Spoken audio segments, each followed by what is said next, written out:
I know, I see him over there, all right? He's great, okay. I'll call the meeting to order, and I'll accept the motion to approve the agenda. So moved. Is there a second? All those in favor? Aye. Great. Minutes, I actually only have one tiny thing, but you do as usual, perfect in my opinion, except for the one thing I found, which was not a big deal. Does anyone have any errors or omissions they want to add, or did they think? So I'll accept a motion to approve the 9th of July and the 16th. All those in favor? Aye. Great, thank you. Public comment, we have Pat, we have gentleman that just walked in, Jack. and anyone, we can take, you know, there's another discussion, okay.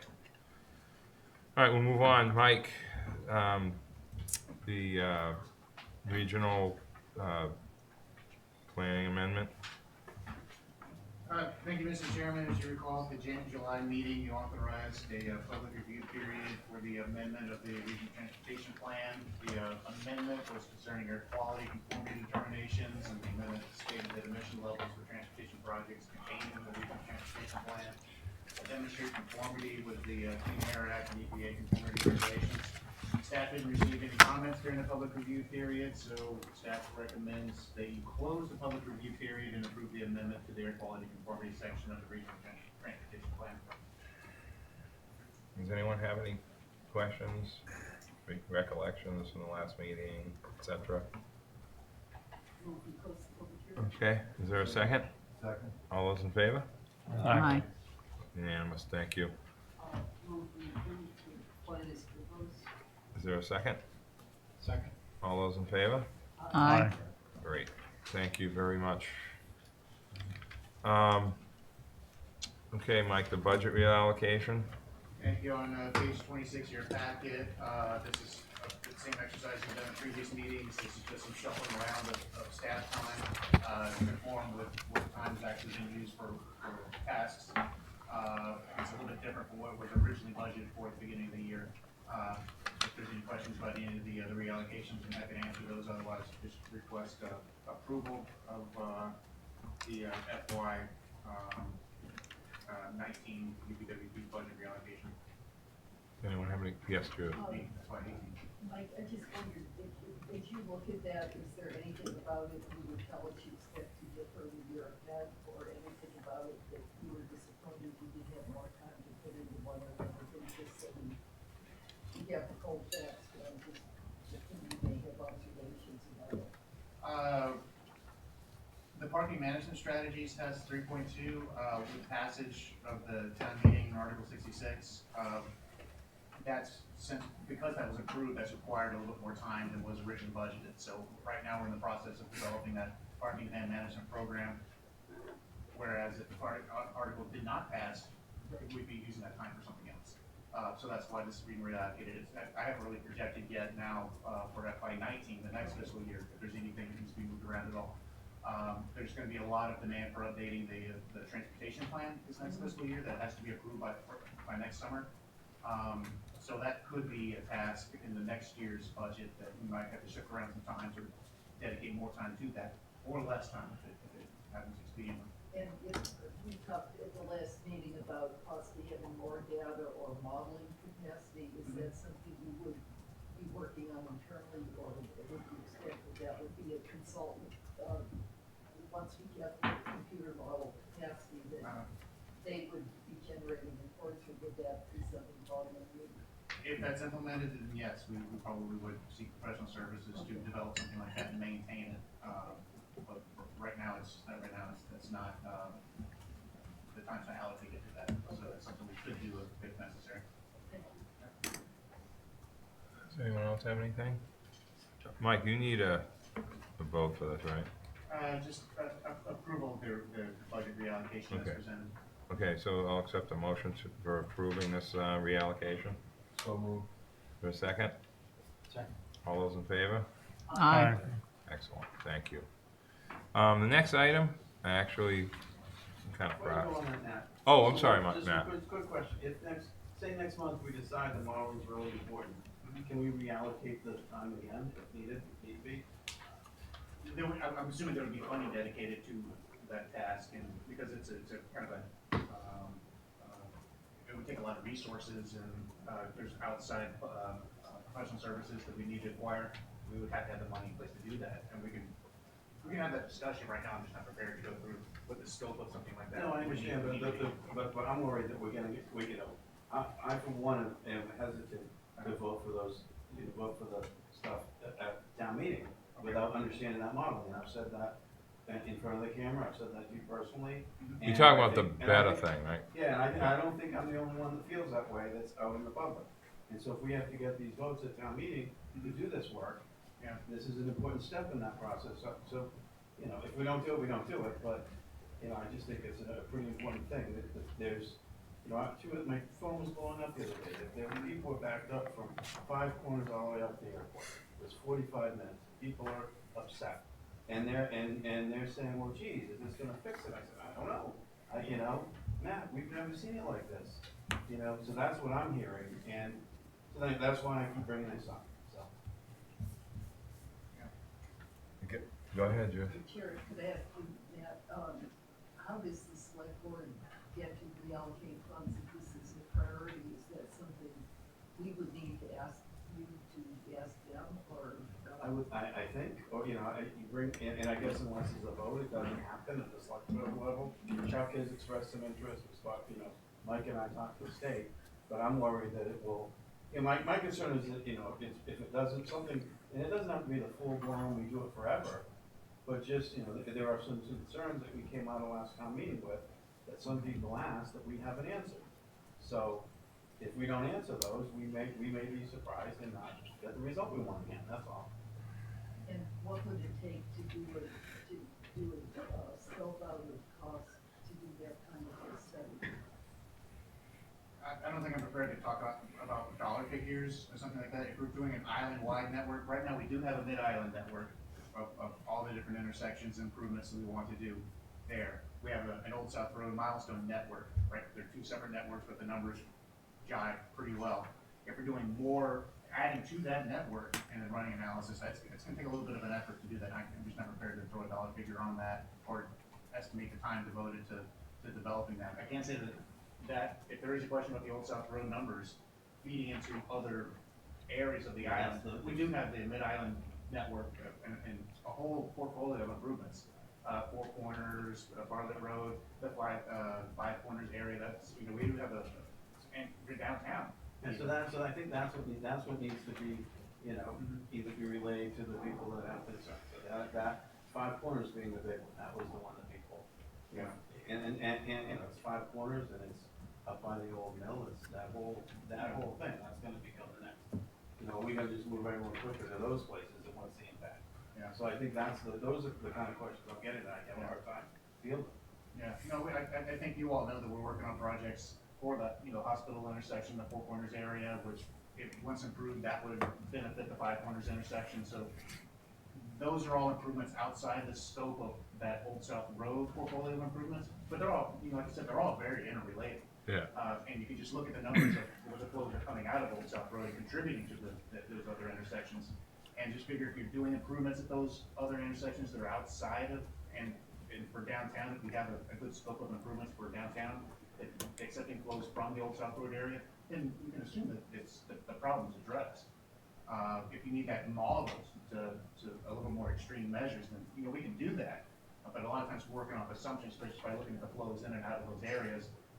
They're comparable, we have solutions for those other areas, so if one doesn't happen, like the 4 Corners area hasn't been addressed. I think we originally had a proposal 10 years ago to fix the intersection. If that's not addressed, then the problem's never gonna be solved with that area. So that's why we're trying to progress all of these improvements and so that we have a good system that operates like it's supposed to. But, go ahead. Go. No, you go ahead. Okay. Mike, I'm just kind of thinking what's going on right now with the roundabouts and all the proposals and all the studies that we've had in the past from the Richmond group that we've used in our new studies. And it's leading up to a point where we're going to try and show people when we put these roundabouts, going to help to the flow of traffic instead of being backed up for 45 minutes on Old South Road, things like that. And I guess my question would be, we did these studies, I'm sure we had to do these studies a long time ago when we put the roundabout where the fire station was. And what I'm wondering is, do we have data now that will prove, or do we have a study based on today's roundabout by the firehouse to show that, hey, traffic is this, based on our studies from 15 years ago, this is where we lead. So it's a case in point. We're proving that it can work, to kind of get ahead to answer the questions that people have for that one. Do you kind of follow what I'm saying? Yeah, I think I do. As far as the congestion, I think there is probably a lot of congestion benefit with the roundabout as before. We can look at safety statistics and just, within 3 years before that roundabout was in place, there was 12 crashes at the intersection, and the 3 years afterwards, there were 2. So, I mean, that's a good measure of success as far as safety. Congestion, anecdotally, I would say there's a benefit. I don't really have the numbers to say it went from an F to an A. I would say it probably did go from an F to a B or an A. And I can compare that if you want, like some history of that. Yeah, I'd be curious. I think that would help. I think that would help be supporting information for the public when we have a town meeting, and we can, when everybody puts their arms up and say it's not going to happen, we have something to compare it to and say this is successful because this is what we looked at in the past, this is what it's doing now, and obviously population and the amount of cars that are on the island have increased. So we might be a B, but if it was 15 years ago, we would be an A. I know just going back and looking at some of the old traffic stuff, like I mentioned the Mid-Island traffic model, that used a growth projection that was pretty ambitious, and our traffic levels it was projected back in 2004 to be in 2014 much worse than what it actually happened in reality. So if we do go back through and look at these old reports and see how they conform with each other and see if they're synced at all and how they jive, and we still provide them to the developers for traffic impact assessment studies, provide all that data to them, so it's done through that process during permit reviews. So we do try to look at these things, but like we don't fix like a 4 pointers. I mean, then that will always be a problem. You have to do some kind of improvement, or you're right. You're just funneling traffic from other areas that you're improving into this one problem area that you never really addressed in the first place, and should be probably addressed and improved. Until it is, then you're always going to have that complaint.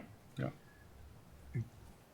Mike, what John said is kind of what I was going to try to say. Matt is asking for is the modeling of showing the vehicles moving with a conventional intersection versus the roundabout. And I mean, I can do my own modeling sitting in the post office parking lot watching it. It's really not that complicated. But that's not how the public feels. Quaker Road, and this is where we get into the explanation side versus the modeling or data. You're never going to fix Quaker Road. Quaker Road's not getting fixed. That is our historical road that's going to be a bottleneck because we're not going to have a paved Millbrook. We're not going to have a paved some new way to fly through there. That's never going to happen. So to me, this discussion is unfair to say what's going to happen there. Is it going to get worse? I mean, I don't know if it could get worse than Quaker. Seriously, it's horrifying both directions, but it has been for years. But only horrible at certain times. no, I know. Yeah. No, you're right. But what I'm getting at is back to the whole breaking out each bad intersection. You can't press a button and fix them all in 1 year because that's not going to happen. So we fix one and we think we broke it because it's backed up sometimes. But if you look at that intersection when it's flowing slowly but moving, and there's not a lot of cars, there's way more cars going through that intersection than there is at a four-way stop. Sitting there looking at each other, waving and hitting the gas pedal. It's really not a discussion. It's a question of do we want to do it or not? Do we want to leave things the way they are or not? I still do agree that there is some benefit to Matt's question. I just don't know what it costs. Beta showed a little thing in their presentation originally. But I don't know if that was professionally done with data or that was just a computer model of showing a roundabout how it functions. I can't remember what that was that they showed us, but it was something like that. I think it was more to show the difference between a roundabout and a rotary or something. but they showed a model of the vehicles moving. Yeah. It's, I mean, My question. it's not that easy to answer the question though, to explain it. The reason I'm asking the question is the model we did in like 2000, the comp plan, predicted the guy had a computer, he had little chiplets on it, and we said, what's gonna happen at 13,000, 15, 18, 20-something thousand cars? What are we gonna look like? When he modeled it, it turned out to be what we're living with now. Old South Yeah, was a well, mess, hey. Fairgrounds was a mess, and, you know, and so over the last 15 years, when some of my buddies are asking, where do I buy a house, friends that are looking on the island, from Off Island, I say, buy it on the other side of the island. Don't buy it over here because of what those projections were. And when they happened, everyone said, that will never happen. It will never be at that level. We won't grow that much. There won't be that many cars, Matt. You're being crazy. You're crazy, Matt. And now you look, and that's what people are saying. They're going, wait a minute. So what do you wanna do with them? I don't know. It's just, Throw- one of my tell 'em to questions, leave? Matt, is, we talk about quote unquote fixing it. Can you add 300 cars a year and think you can fix it? I think that's Can't. like that's a Improving question is we should different than be- fixing. Not tonight, we're not gonna solve it tonight, but I think that's one of the questions we should be asking. Philosophically, can we add 300 cars a year, peak season, and fix it? Matt? Go ahead, Leslie. Oh, I'm sorry. I just think the reality is, we're gonna talk about this and we are gonna improve things. But the elephant in the room is there are too many cars. And you can't keep adding cars every year. We're destroying the island with cars. That's the elephant in the room. And we're gonna talk about this ad nauseum, and we are gonna improve it. But it's never gonna be satisfactory completely because we have too many cars. I agree with Leslie. I mean, I know nobody wants to talk about it, But but it's let's America. just, if there are 15, if there are, I don't know, what's the number of cars just registered here? That, from the numbers you just, 15,000? 16,000. 18,000. Okay, say they're 18, so say they're, just talk about cars registered here, forget about the summer. So, 20,000 cars. Are 50,000 cars too many? I would say that's gonna be pretty bad, but it'll still only be for 2 months.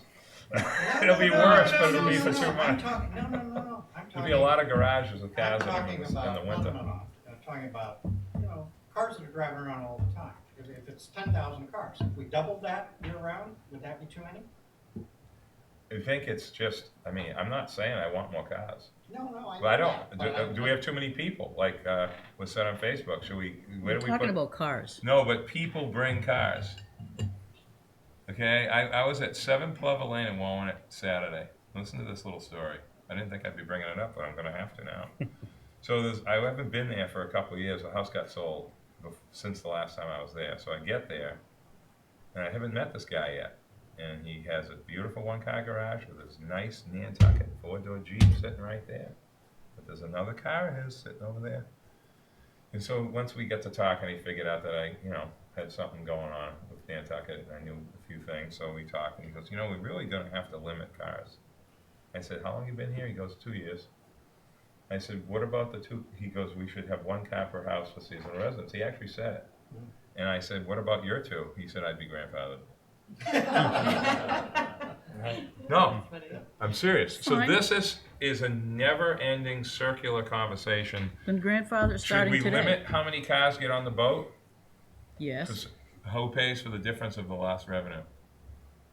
Who pays? Want a rate increase in the winter? Yeah, I think. No, but I'm just saying, that's the problem. It's just, We don't have to solve the problem No, tonight, but you I have think to we think have about it that way. recognize that, well, no, I've been thinking about it for the last week, and talking to people about it for the last week. Mm-hmm. I say, people say there are too many cars, I say, give me some ideas. there Some isn't people really come up any. with some ideas, some of them aren't too great, and some of them I say. First of all, there's less cars on the boat again this year, so that's 2 years in a row. Last year was 1,700 less. I'm talking about one-way car tickets. Yeah. This year it's like 700 or 800. Where are those cars going if we have 300 more a year? They're all either being registered they're- here and put in the garage. they're in a garage. They're paying excise taxes to the general fund. I don't know. I mean, they're here. They're paying the bills. That's just what we are. I don't know. How do you tell someone they can't have more than 1 car in their house? That's writing checks for the hospital, the boys club, scholarships. Oh, that'll really go over well. Well, nobody's gonna like it. They're But never, you they're, can do it. that's how you would kill Nantucket. You think we're killing it with cars? Kill it with the rules. Just saying, that's what would happen. Matt Go was ahead. right. If 16, if, whatever year we're in, 18 years ago, somebody said, we're gonna have as many cars as we have today, and everybody said, no, no, no, no. that We won't would have happen." voted no for a fast boat in '98. So jump ahead 20 years, where are we gonna be? That's the Where, point. there's a limit to you have to look at it from a perspective of how many more, I mean, this is where we get into this build-out discussion. How many more trophy homes can there be built? How many, I mean, it's hard to pin that number down. But you can only drive one car at a time. There's a lot of houses that have 2 or 3 cars in the driveway, they're all sitting there. I mean, But if it's just convenience. But if you How build many 1,000 more residents, that's 2,000 more cars. So You don't have to talk about So we trophy need homes. a moratorium on building. I don't know what the answer is. We just have too many I cars. challenge anyone who wants to bring that article to town meeting. The same builders will be against that, just like the other stuff. It'll just go haywire. I mean, great discussion, but it's like, Bert didn't. Bert, go ahead. Bert had Well, everything I wanted to Yeah. As I said before, the way I get through it every summer is. Wait for August. Only for 3 months, then it's only for 2 months, then it's only 2 more weeks. In 2 weeks from now, One week. there won't be a problem. Because next week, Boat's packed and right the now, next leave week, it. a lot of schools start, and the week after that, all the schools have started. Yeah. And they're gone. The earlier school starting thing has helped us without even realizing. They start leaving after the pops, Yeah. pretty much. Yes, Mike. I mean, Judith, you were next. I'm so sorry. No, but one Oh, other okay. thing, All right. like, Matt's kind of alluded to it a few weeks ago. If we fix build one rotary, it just kind of moves the problem down. It seems to me that if we're gonna do rotaries, we gotta do all 3 or 4 of them. Roundabouts. What it does is it creates people to take shortcuts, which they do on the Hooper Farm Road. Everybody drives down Newtown Road. Yeah. It's a shortcut. I do. I refuse to. All let the you- time. I refuse to. I'm let not you the out in only one. traffic 'cause- But that's because they know instinctively that you can get to the turn at either West Creek or Dover faster by going down Newtown Road. Nobody ever took Newtown Road as a shortcut until the roundabout was built. Yeah. I'm just being honest, Matt. You know that. You've been here as long as me. But- You know. I understand that. It's just But a, I don't look at it from a defeatist attitude, there's nothing you can do. Part of what I well, look I at. don't know and if I'm they fail defeatist. to It's go. a I'm not saying part of defeatist, I'm the saying- island. Yeah. Some people think we got too many restaurants. I mean, some people think we have too many of a lot of other things we're not even talking about. It's just, how do you control it? 10 years ago, what were we arguing about the harbor, running out of mooring space? I haven't heard a word in 10 years, 8 years. I'm just saying, we were out of, You haven't sat in my seat. I'm just, I hear that yeah, but one. it hasn't been in the paper, there was I nothing waited about up at mooring. 6 o'clock in the morning to talk about that last week. All right, but my point is, it was a crisis thing, and then it hasn't been mentioned as far as publicly. Okay, we were talking about a mooring field on the inside of the West Jetty. That was the plan. So maybe we have too many boats. I don't know. We say don't need a house. Mike would be everyone. Go ahead, Mike. No, I appreciate Matt bringing up the old study. I think it's healthy. It's very, very healthy to go back through and look at these reports that are 10, 15, 20 years old and see where we are today. And just to Matt's point, when he said all this stuff was predicted, you get that same report predicted in 2015 we would have double the population. And that's why everything would fail. So it's good you should be raising. Do we have double? No, well, let me finish my point. Just double the It cows. predicted that we would double in population, but in actuality, we added 20%, which is still one of the fastest growing communities in the Commonwealth. It's a good growth rate, but it's only 20%, it didn't double. The number of cars are still pretty stable, but I think it's just, we're at a stressful time of the season right now, it's summertime, and it feels like Yeah. it's almost every year. And recession's around the corner, and we'll be talking about But it. just keep reality, and when we're looking at these data and referencing historical reports, and I can do that, it's probably, just my job as staff to you is to show you a chart with what these previous projections were, where we are today, and just keep in mind, when I mentioned the transportation plan update, we do have to project population, employment, and these things out to 2040. We do have to project that out, and I think you'll be rather shocked, or maybe generate a lot more discussion when you see what some of the projected numbers are actually proposed to be from the different UMass institutes that we have. This would be a good discussion to have for future meetings, but just keep in mind that just what they predicted in 1997 isn't exactly what we're feeling today. But I'm It's not a talking fraction of about, that. but I'm also, we can cherry pick two numbers. I can pick the car number, and you can pick the number of people. We know why the people left here, they couldn't afford to stay anymore, and they moved off island, and they commute every day on the high street. So, and their numbers of year-round houses are flat or down. So, you know, we know that the year-round number hasn't, but the summertime peak number of people has increased constantly.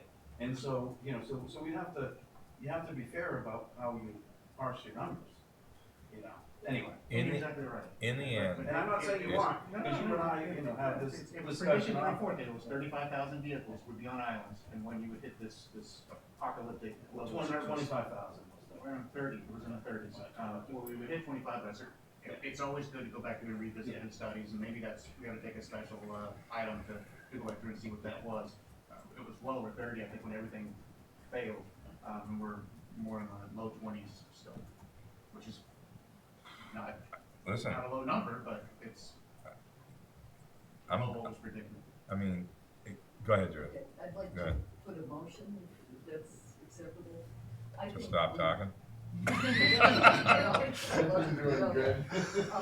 I think we owe it to the public to have some real data on this. I think we can't just look at one place, another place separately. I agree with Matt that we need some system to really work this through systematically. So I'd like to move that we ask Mike and the planning staff to come back at our next meeting in September, if that's feasible, to give us some specs about what it would take to create a computer model that would give us the capacity to really see the traffic across the whole island.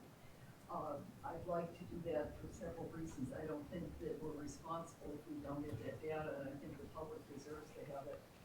Second thing is we've got, October special town meeting, and I think, honestly, I'm not gonna vote for improvements just personally until there's a better idea about the big picture of what we're doing here. And I think that's probably a segment why we shared, so if we think we're gonna convince people to do a patch here, a patch there, I don't think that's where the public really is at this point.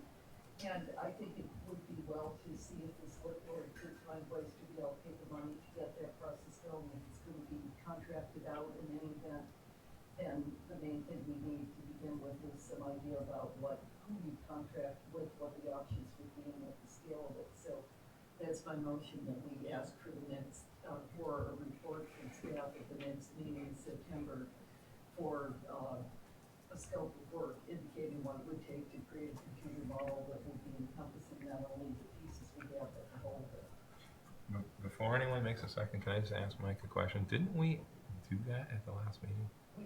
A little, we did ask a part of it, okay. We did ask for you to talk to Better, I think, about this concept and what it would cost. What we did do is, Matt and I, and there was other staff that didn't participate in the meeting but were invited, we did have a conversation with DOT about that, and it came down to, it's a function of how much money you really wanna spend. They can get very, very detailed, but, so a lot of these places that's basically a staff position, and that's what they do, is do the inputs and stuff for into the network. I mean, that's something I play with, but it's a very small section of my job description. Well, and that's why I wanted to know kind of what scale we have now and what possibilities there are about who wanted this and this and that, but we need to face the reality of that, and I think it may be, if not now, then come in the April town meeting, that should be a budget item. We really owe it, in my opinion, you all may disagree, but I think we really owe it to the public to try to get a handle on it, and they need to know that we're responsible enough, that we're looking at a way to find out the answers to those questions. Now, what we do about it once we see it, I'm not assuming anything there, but I think we need the data system to allow us to really look at that. I agree with what Matt said. It may not be full-time residents for purposes of census here, but there's a lot of people that live off island and come here every day to work. So how we think about that really makes a difference. I like Matt's proposal from some years back about having some kind of medallions that you get two per household and you hang them on your car, because that's good enough for me to see that you then share cars or whatever. But I have to say, I hope there'll be, and I'm going to work towards citizens articles for the annual meeting in the spring about this. If we don't do it now, then we have to do it, in my opinion, in other ways. Yeah, again, I thought we were asking better, you know, the DETA people to do this modeling, not us hiring someone. That's the first I've heard of that.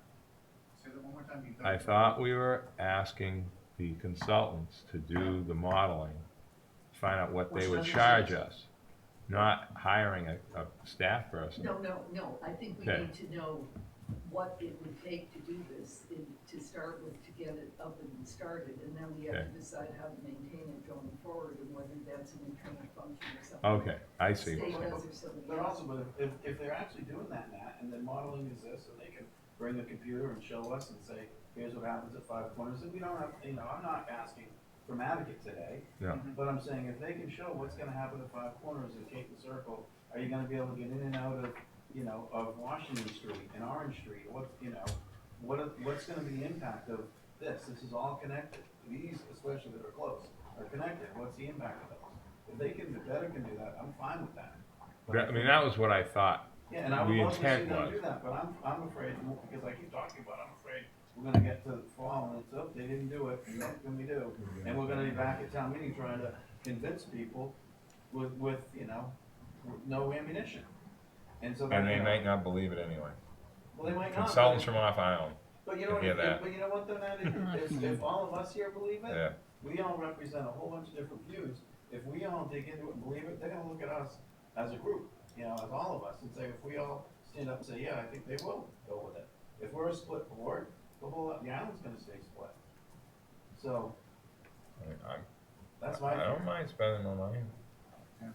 We I talked mean, about doesn't having, matter to me. putting some sort of a video together that we Yeah.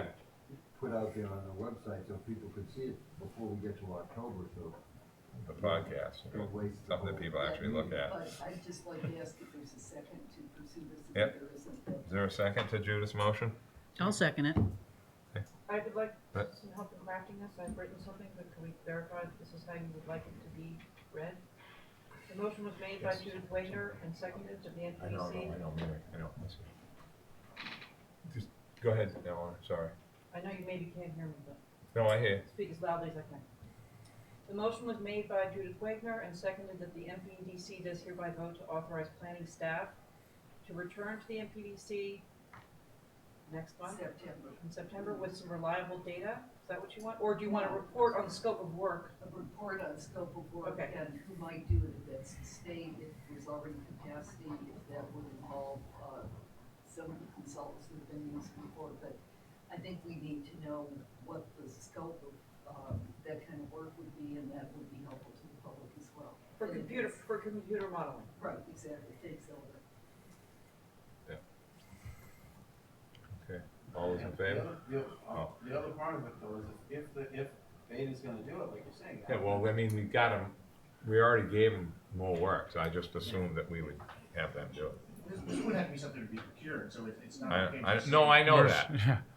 I didn't say it didn't need to be procured, but Yeah. I'm saying, I'm thinking of them because they've been involved with the corridor stuff, that's why. Also understand that that's why we approached DOT first, to see what the state of the art was through other communities similar to Massachusetts, instead of approaching a particular. Well, I think the consultant saying motion covers that. I'm listening to the motion. I'm still not hearing dollar font. We Dollar don't no? know. So we're going to approve a motion to Find out. look and find It's out. to Yeah. ask, to have But- the staff give us information, Yeah. that's all it is. And I'm just worried, we're into August, we have the meeting in October, so September's coming up. That's And right. we'll get the information to say, yeah, it's gonna cost us this amount. So we better prepare to know exactly what we're dealing with in September, authorize it, and have the ability for No, that I'm to, not to give the pushing it information. that far. I just feel, we talked about it several meetings in a row, I think we need something concrete to look at. And if we decide it's not possible, that we don't wanna go down that route, or there may be more information we need. I'm not saying the whole thing, procurement would have to be done by October, but I think if we wanna stand any chance that any transportation improvements pass, we should be in a position to say, we're taking effort to do this kind of a more comprehensive thing, if we get approval for the money.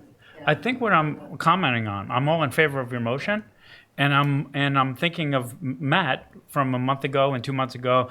I'm worried about getting to that point in October where it's going to be too late. Well, I think we're at that point where it's too late. So I'm trying to just talk and say, maybe there's a way that we can get it and procure it up to a certain amount if we have any idea if it's 1,000, 25,000, $1 million.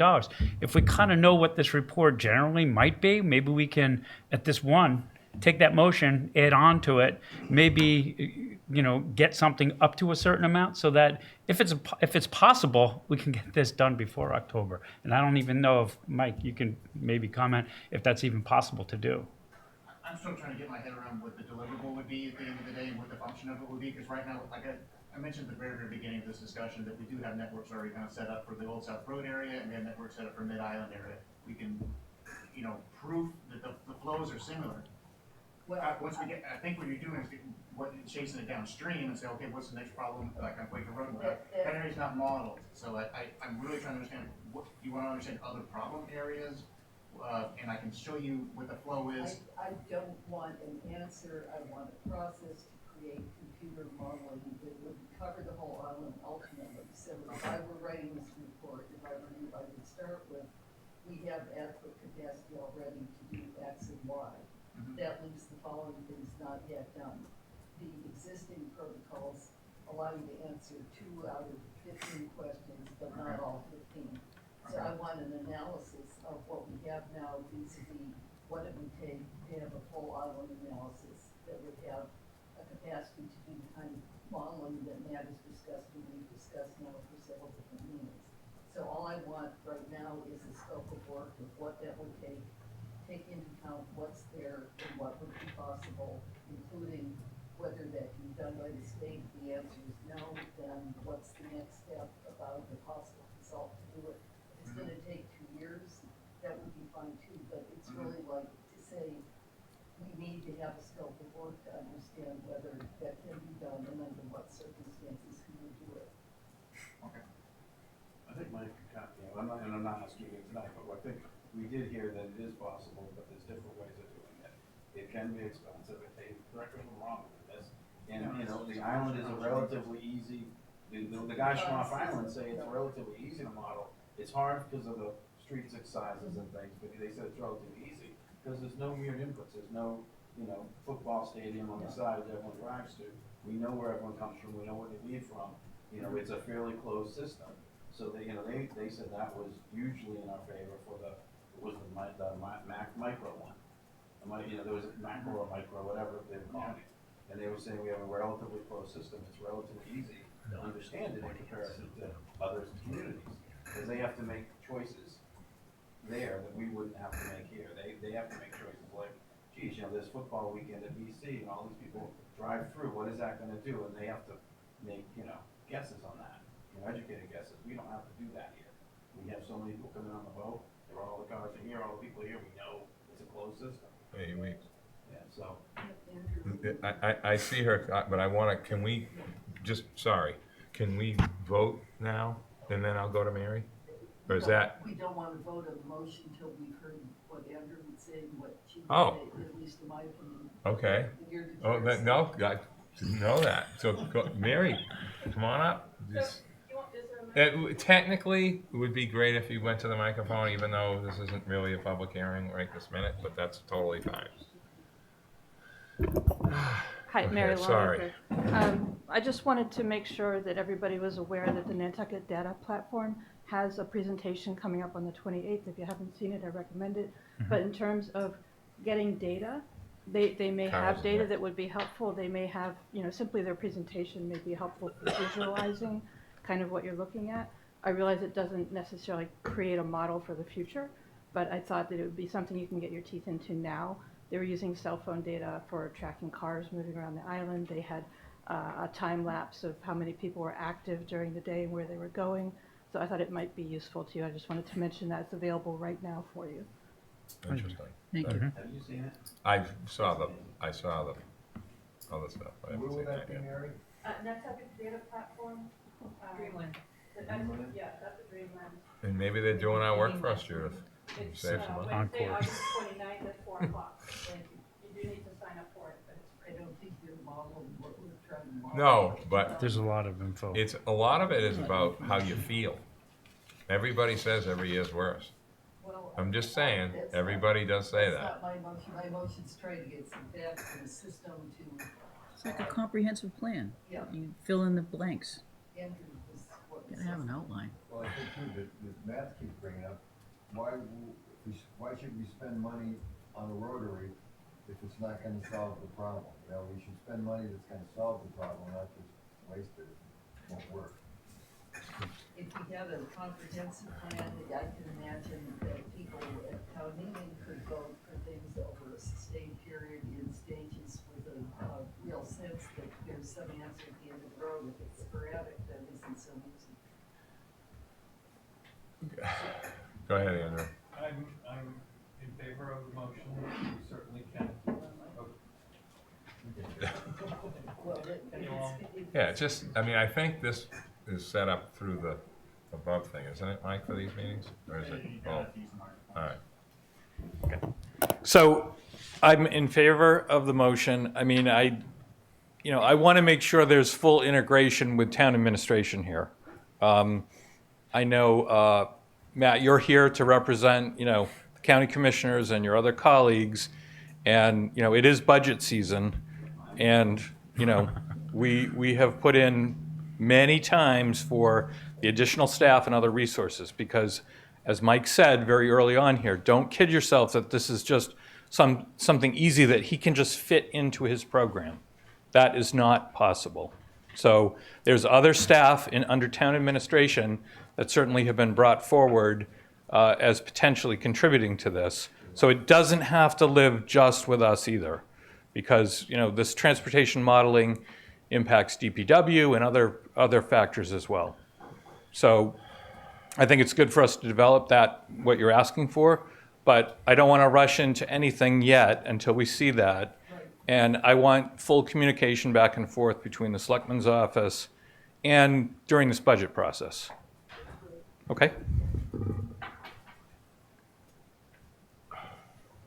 Okay, so now,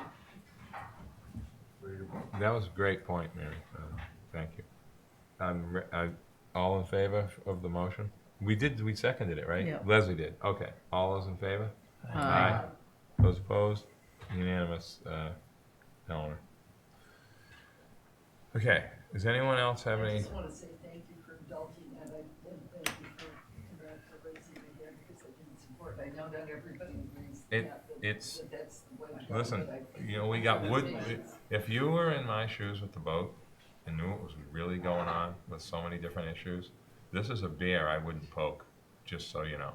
Okay, I'll Just remember so you that. know. Okay? Just so you know, everyone. I said it on the record, the bear not to poke. All right. Okay?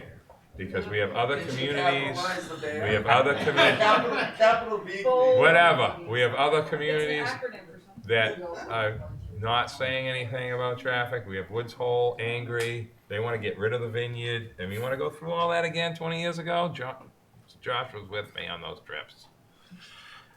A little more gray hair. Okay.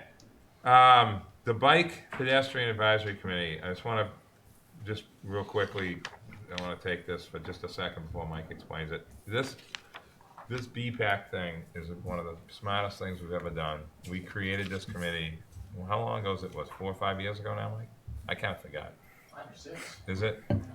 So I always saw this as sort of another, piece or an arm of the planning commission.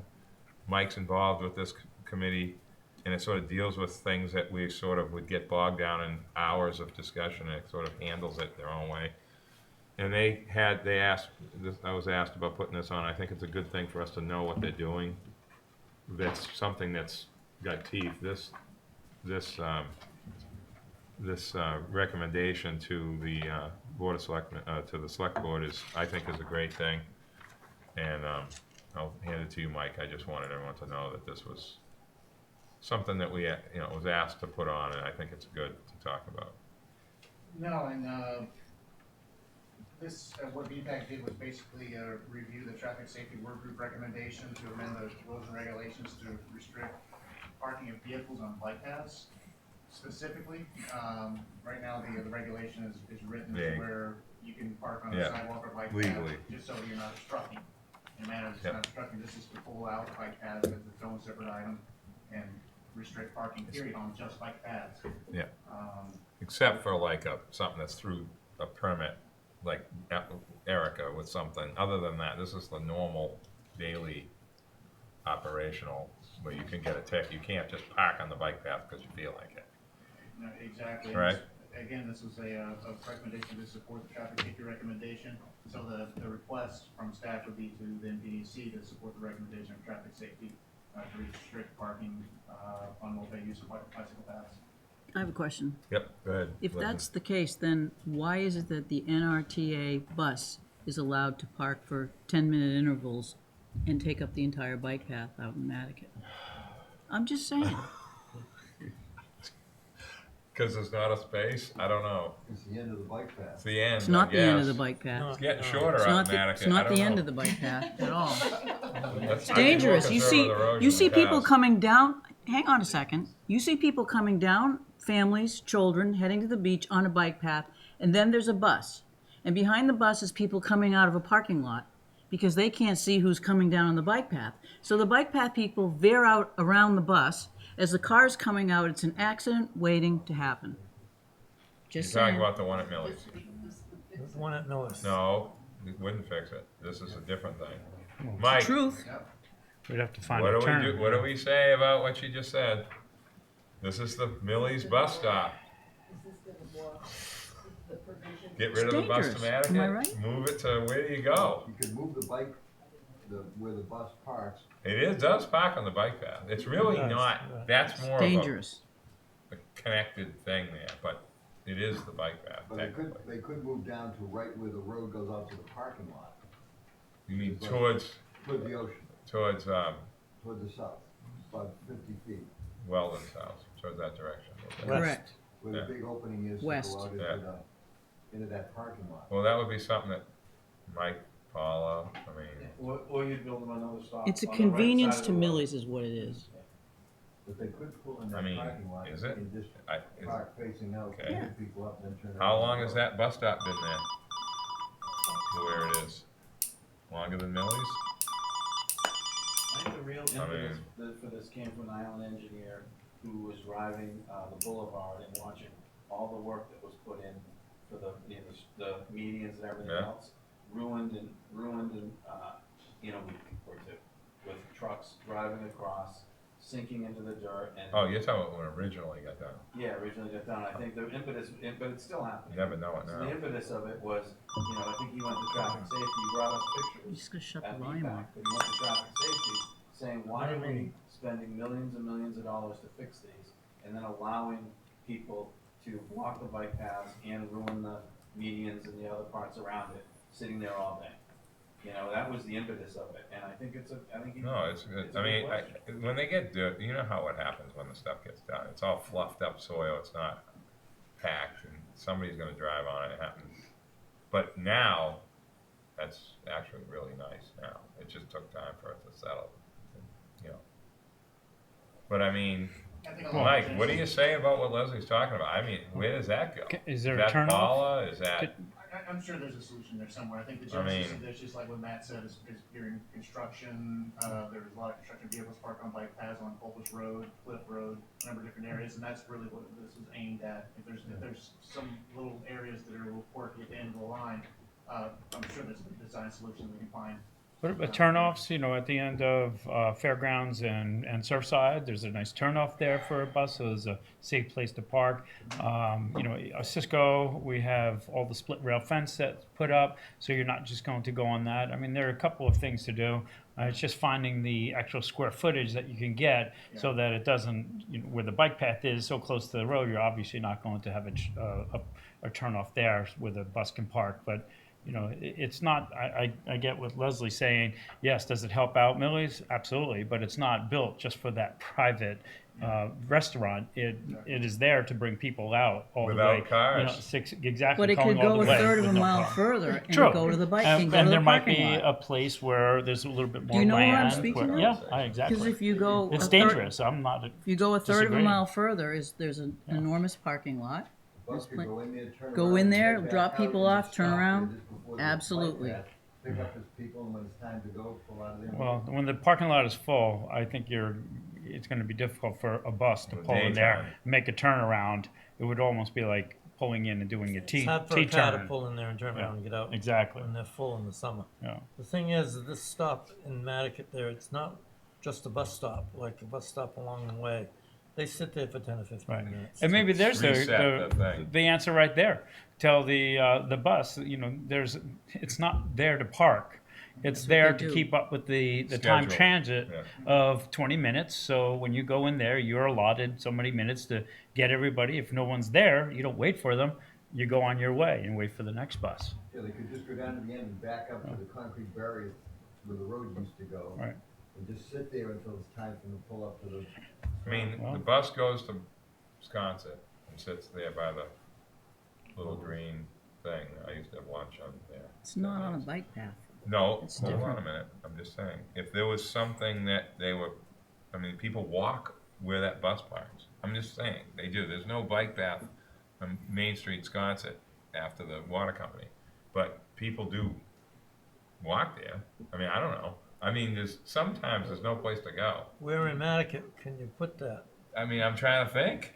I don't know. Further up the road, half the people that get out have a beach chair with them and they walk up the road. But there's not just one bus There's going not to much room Nantucket. down there. So if there's a system in place where the bus goes there and they're supposed to pick up people that are there, if they're not there, you go on your way. And if you're not there for that next bus, I mean, for that bus, you miss it, you wait your 20 minutes or your half hour for the next bus to come. So there really should never be a bus that's stationed there for 10 or 15 minutes. Well, it's reasonable to say that, but they Yeah. are there for 15 minutes Because every hour. Because they have a time they're supposed to leave. Mhm. So they get out there and they sit there and wait till the time they're supposed to leave there, then go. And it makes a difference from them arriving in town because they park the same place the Jetty's bus. Right. So I was actually going to say they have something to about get in that. there. Go ahead, Wendy. I just thought, like, as an action from this board, can we just say, like, we fully support this and we'd like to extend it to NERDA looking at how they're using the sidewalks and bike path? Was that something, Mike? To I mean, address it as you they know see how fit this next stuff year. works with that stuff. I don't want to even make it. We're not gonna resolve the millis issue right now, so I mean, I think the spirit of what. All I know is every time that place comes up in the past, All right, let's not call it They a have noise a- issue. Let's call it a bike path issue that's a danger to people on a bike path. Has nothing to do with millies, it just happens to be parked in front of it. But it is an issue. You could also talk with the DPW. He did a really good job of reorganizing the entry into the dump and except how we're in that England flows for one now. part. Well, he may have some ideas. We gotta He's- watch that. What's that? Well, We're kind of in England for one part. I almost went head on into somebody the other day, but it is better. But It's you're on the definitely left better. to go on the Well, you don't right. have those long lines down the Nantucket Road that you used to have on Sunday morning. Everybody waiting to go in. Now they're in line inside the facility. I think we can streamline. We're all in agreement. It's a danger. It's an issue, and I like Wendy's motion to bring it up with the transit and talk about it. Maybe there's a solution that we don't know that they're already thinking of. So I would say, I will just say this though, that spot that Leslie's talking about, nobody's like cruising down the road on a bike right there. It's a sort of a slowing down area, kind of, it's a congregation little area there. I don't know. Don't I mean, just- I don't have, No. it's Yeah. fine, just whatever. All those in Jack, what do you favor? want to Just say? a minute. Oh, This Go ahead, isn't Jack. just a thing about Nantucket. it's the This whole, this whole thing is mainly the reason this is being brought up is Structure. because of the contractors Contractors all over parked on town the bike parked on the bike paths and the damage they do to them. And that's Or what just this is the about. This is impede- just especially one in the part of summer. it. This Nantucket. no, I read the bylaw change and saw the Right. language, it's right. I think they're just doing this so they can ticket. Or Right. at least have some kind of enforcement to say, not necessarily ticket, but go to say to somebody, you can't do this. I think the thing with Millie's or that bus stop, and maybe there's another one like that somewhere I don't know of, that's not really, is outside this, but it should be looked at somehow. I don't think there's any land to use, but that's my opinion. Okay, so has that been seconded? Bert, okay, all those in favor? Aye. Those opposed? Unanimous, Eleanor. Thank you very much. Okay, the request, Mike, the Capitol. Yeah, on page 31 in your packet is just a listing of what is the preliminary list of capital projects to be requested for FY 2020. There are some potential additions, including the Newtown Road sidewalk and traffic calming project and the in-town bike path, the Orange Street section of that. But the balance of these projects are already in the CIP. Yeah. That being bike path maintenance, the Wake Drive and Million Drive improvements that are building off of last year's request, and to conform with some of the requests that we've gotten recently, the Tom Nevers and Walnut Road bike path designs are also in the CIP. So if there's any questions about any of these projects, I'm happy to answer those, but right now it's very preliminary, and this is before it goes to project review committee and to the finance committee for adoption. Does anyone have anything? Judith? Are these in rank order, preference, or? Not at all. What order they are in is at the top, these are potential new additions, or at the very, very top, the first 4 projects, and the balance of them are already in the CIP, and there's no priority to.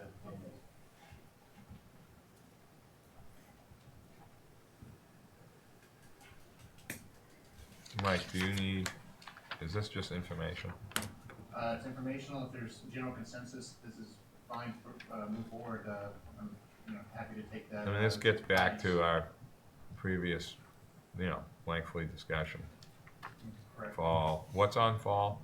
We have some stuff coming up, right? Special time meeting, Yeah. those are the old South Road improvements and. We separated them out, the two. And it's incorrect. And there is an old South Road corridor item on here, but that's. And can you also, while we're on this topic, how's our, what's up with the state with Milestone? Remember they were gonna pay for that, but you just found that out at the last meeting, like it's like fresh, so is that something that's going No, we've been on? coordinating all summer long, with the District 5, and what was surprising was the willingness to fund the 1-foot shoulder additions to Milestone Road between the Rotary and Bunker Road. The Milestone Rotary is something they could fund, they just want to know that there's local support to it. I do have to submit a bunch of paperwork and forms to initiate the projects, and they have their own capital process, just like there's a local capital program committee here at the CATCOM. There's one at DOT as well, and went through the same process with that committee. They require their own forms and submissions, and that's all being prepared. Their meeting is, I want to say, November 12th, so I'm preparing all that information for that submission for the 2 projects, the widening of Milestone Road and the Milestone Rotary. And that's the 7.6 million of, I believe it's Article 6, especially. Yeah. Either 6 or 7. For this preliminary list, that'd be great. I'm sure it'll help the chair, the chair's still the rep on the Yeah. CATCOM, so it just helps for that whole process. It's, There's we, consensus. this has all been discussed, but I wanted to ask you about that DOT thing, because that was something that was new the last meeting that you weren't, it just come up, and you were kind of excited about it, so I wanted to ask. The willingness to pay, yeah, absolutely. It's great that we can include that on a future tip. Okay, Then I'll make a motion to. recommend? To recommend these, we support this, or recommend and support it. Is there a second? So, All those in favor? Aye. Those Aye. opposed? Unanimous, Eleanor, thank you. Okay, so Bert, you asked on your little telephone conference thing, that last meeting? A couple meetings ago. Was it 2? I thought it was 1. All right. You asked about transportation policy, so we put it on the agenda. Not sure exactly I can't remember exactly what you said during that meeting, but anyway, it's here. So, And I believe Eleanor and I listened to the tape to try to decipher what the intent of it was, but I'll let Eleanor explain. She kind of prepared the minutes, so she knows. It was at the June annual meeting and you were participating by phone. yeah. And I'm not sure if you wanted, the discussion went on quite a long time after you made this request and motions were made, so I wasn't sure if you wanted to, at the time you proposed to include this, because you were having trouble following this very lively discussion Yeah. on the phone. Because again, it went on for quite a long time, and I think there was some resolution, but I just wanted to acknowledge the fact that at one point in that very long conversation, midpoint, you had said, let's maybe put this on the agenda to keep talking about it. Okay. I vaguely remember that. But I think it was hard for you to follow the conversation on the phone. Well, it is difficult because you hear A lot, voices going over one another, you don't know who it is that's speaking. yeah. So we can eliminate that. Can bring it up again if you want. Yeah, well, we can just pass over. it. Okay, Yeah. okay, that's cool. So, Andrew, the master plan discussion, you want to sort of get us onto that? Sure, Mr. Chairman. So thank you. And I think, Mr. McClure, you had wanted this on here. Yep. So again, the master plan, I guess for discussion, again, is that the master plan is led traditionally by the planning board. It comes to the planning commission for review. And then what we did the last time is brought it to town meeting for a vote. Under 4181, planning board, those are extra steps after the planning board approval, and we've done that, and that's consistent with the Zoning Reform Act. That's pending but hasn't moved forward. So I don't know if we're talking some sort of change to that. The Planning Commission has also authority, which is a may authority as opposed to a shall authority, to look at a comprehensive plan. If it's going to be different than the master plan, that's something that we should be discussing, and fairly early on that. I did include in the packet the existing master plan, and that's from an initial discussion that Rima and I had had. Rima Sherry has helped the last time with editing, and we have employed her to start going through to audit some of where we are, what things didn't happen, and hopefully you've had a chance to review some of that. I don't have any questions from any of you, but maybe that will come up in discussion.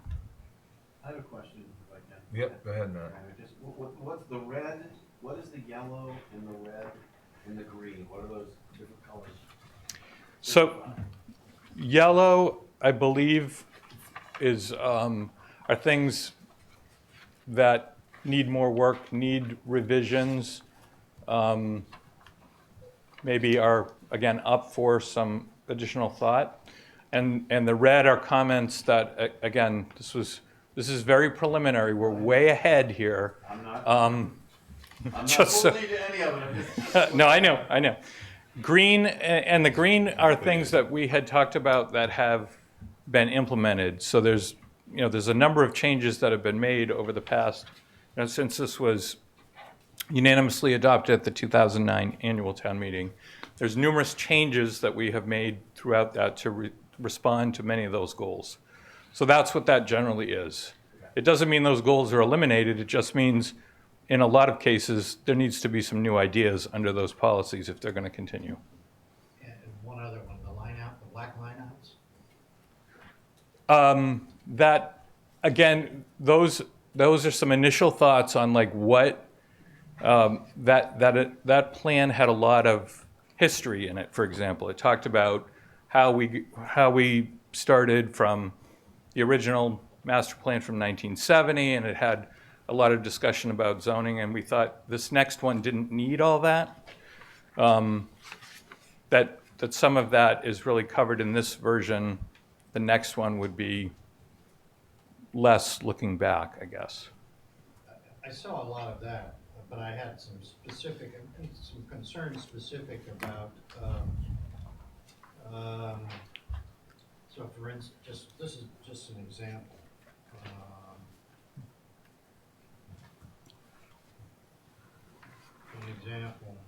Under the policies, 6.11 on page 74, it's lined out to aggressively acquire land and conservation restrictions to protect Natural. natural ecosystems.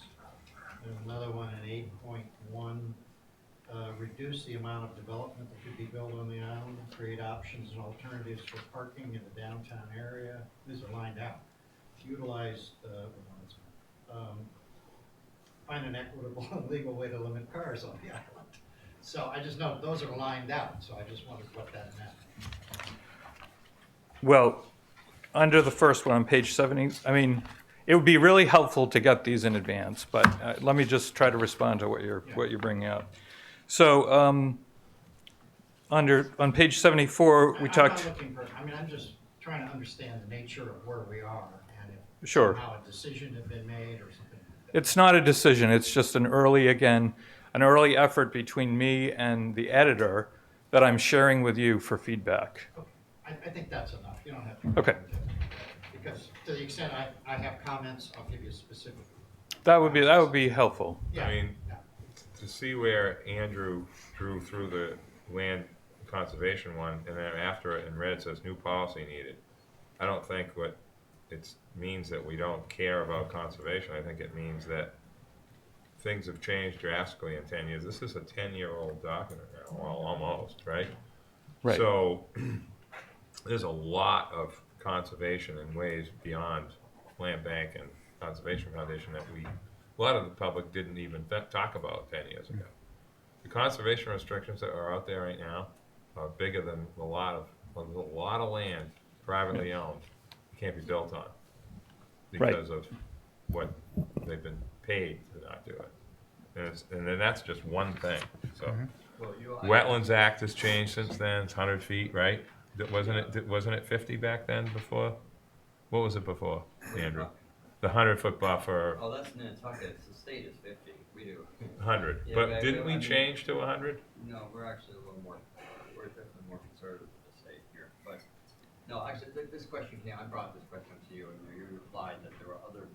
It didn't need to be in the master plan because there were so many other boards working on natural resources and stuff. Right. I didn't feel that it needed to be in the plan. It wasn't that they were deleting it from the feature.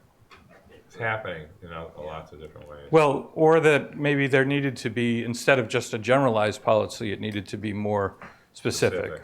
Yeah, and list them. I think, again, at the time, it was more of buy up, the largest parcels, and I think pretty much that's been accomplished. Especially out in Nantucket. So, again, it needs, I think, further Updated. discussion, but again, we have time for that, so. Other than that, I think it's, for me, I just wanted to understand what the process was gonna be and understand Yeah, where, what's the timeline? Sure. just for general background of where we're going and timetables and who looks at it, stuff like that. When do you expect a draft, Andrew? Well, the other thing, the timeline. So it's really important for us to have the census information this time. Okay. So we've shifted, at least Rima's work, more towards getting the open space plan updated and some of the other functional aspects of this done. But the census information is critical because that, at least for the housing, which again remains a priority, I believe, that's going to set the number that relates to the housing law. Right, the subsidized housing inventory Right. is going to be based on that year-round housing number. Now, can I just ask a quick question of Mary? For the next 10 years, I might add, so. Does the data platform's numbers have any teeth compared to the census? It doesn't, but it also leads us to areas when the census is being implemented to show where things may be undercounted. All right. But again, the more year-round units we uncover, the more that will change that number. Because remember, year-round units are the basically the denominator here. So the housing study that was done showed that year-round units went down, which would mean that the 10% number would go down. So, but we do have, Nathan has the information, our GIS coordinator has the information from the data platform, and we have a general idea on the census tracts where we need to make our case with the census to make sure to get the addresses that are located in those areas. My understanding is it's gonna give us some more ammunition when we go and say Should. we have more people here than we think, here's where they are. And they're not here necessarily in January and February, according to them, they're here the rest of the year though. So Every tourist community has to have the same exact issue as far as not really knowing the conventional way of counting versus what they did, I would think. Right. Okay. Right. Sorry. Regarding the idea of the number of year-round units going down, that to me is really scary because I think that's primarily it because they're being converted to seasonal. Yeah. And so the number of Rental. people here is not going down, but the number of places Yeah. to put them is. So your requirement for the subsidized housing goes down, but your need for it goes up. And so I think that's where something like the Nantucket Data Platform can help you identify what the real needs of the community are, as opposed to what the state or federal government formulas might tell you. I was Good point. at a couple different people's homes recently, and we talked about this Airbnb thing. And you know, the traditional rent to a really good person or couple or whatever is starting to change because you can make more money. It's just, and this is not, you know, the rich versus the us. This is more of us versus us stuff that's happening. So I don't know how you would control something like that, but that was interesting. I picked up on what you said, Andrew, and I had to think about what you said for a second. And so Well- you're saying if there's less year-round houses, Units, our 10% number is lower? yes. Wow, But, that's but, interesting. but the point is that, I mean, what that study showed is more, so the number of units down, but the occupancy level of those units is up. Right. So, This is like proving roundabouts. It's not easy. that's right. I know, to me it is. Go ahead, Judith. I just wanted to thank you, Andrew. I know this is early, to be giving us this, but it's really very helpful to see both what's been accomplished and the way you flag things and things like that. So I have two questions. One is, what would you like by way of input? Because I could imagine if we each went home and identified two areas that we thought were the most important, or if Eleanor did a flip survey monthly or something to identify which we want to talk about first, that might help you see what the most complicated, contentious things were, and so you might start with those, or you might want to come back with some kind of a calendar plan about how to think about that, but that's one question. Let me ask the second, then you can answer whichever way. The other thing is, I've really gone back and looked at the area plans, and that's something that this group has worked with, and just personally, I think that's a really good idea, a good way to try to work your way into comprehensive plan, because, for example, with the coastal resiliency, workshops, they had people go around the room and look at how Nantucket's different from, Tom Nevers is different from Wauwinet or whatever, and it seems to me that we might, in terms of the contribution of this group compared to the planning board, if we were to say, let's think about, working on some area plans, updating them through some of what we're doing, that might really feed useful stuff into the comp plan, and we don't have any kind of absolute deadline that has to be finished by a given date, and especially if we have to look at some census data, we're not gonna have that for a little bit longer, but I just wondered, I know you've worked in the past on, A few of them. on the area plans, and others may have had that chance as well. I've talked to some people from Nantucket, and we're gonna talk with, Leslie, maybe you tomorrow about Right. that, but it just seemed, to me that that would be a useful thing for you to advise this group about in terms of how you would see that kind of ground up, effort. I think especially given all the activity, all the meetings we all go to, it's also a matter of staff time and how you employ yourselves. And I know that's something we have to manage conscientiously, but it also seems to be that if we work stepwise, choosing which are the places that you might want to work on in the winter compared to those that it's better to work on them, say, next summer, that could be a helpful way to unfold it. So I just wanted to raise that observation with people and see what you felt as well.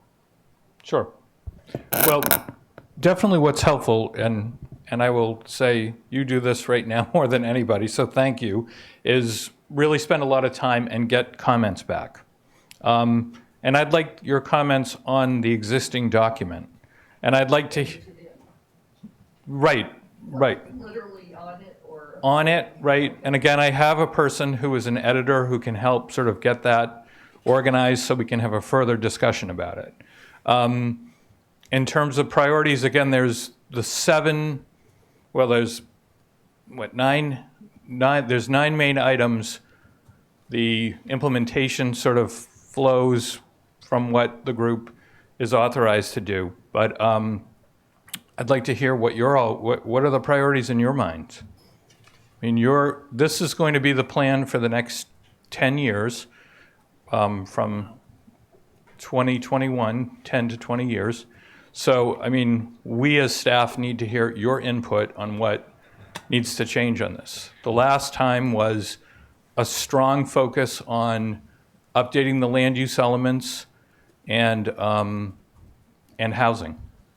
So is that the continuation, or does it shift to something else? Okay. And how about the area plans? And the area plans, I mean, we would love to see, there's several that never advanced, right? And I know we talked a little bit about Quidnet. Quidnet is one. There was, I would say, a certain interest at one point, but there wasn't enough local leadership to sort of bring that along. The way that process works is basically once a group gets together and says, we're ready to do one, the Planning Commission advertises and appoints that work group. And at that point, we assign one of you as volunteers, or 2 of you usually, and then a staff person works with you to develop that. And you follow the same model, the same 9 elements, basically, to move forward. It's a matter of, some of the other areas haven't either had the resources to move forward or the interest, and between now and then, that certainly would be helpful. Again, some areas have been completely strong. Nantucket, I think probably we've implemented more out there than anywhere. But they had a lot of low-hanging fruit. And like Quidnet really just has like one zoning issue, and that's really it. They don't need they don't have the same stuff that like Surfside or Nantucket or it's down at Grant Point area. Well, They don't have, I'm just saying, as far as when we look at the different places, The mics are off. I'm not. They are? Mine isn't working anyway. I don't know.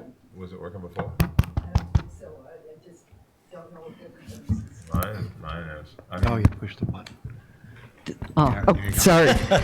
I would agree, Nat, of what you said, that it makes sense to do the areas that are bigger or more active, or and yet I really imagine you all have some insight about areas that may be smaller, but they may be at a particular crucial point. I know we've had requests, say, from Tom Nevers about a bike path and recreation and things like that, so I could imagine Tom Nevers could be particularly important, and likewise Nantucket, if there's been septic questions and different rules about that, it seems to me that would be right. I honestly, when I've thought about Quidnet, Squam, Wawinnet, I've wondered, should those be kind of clustered together?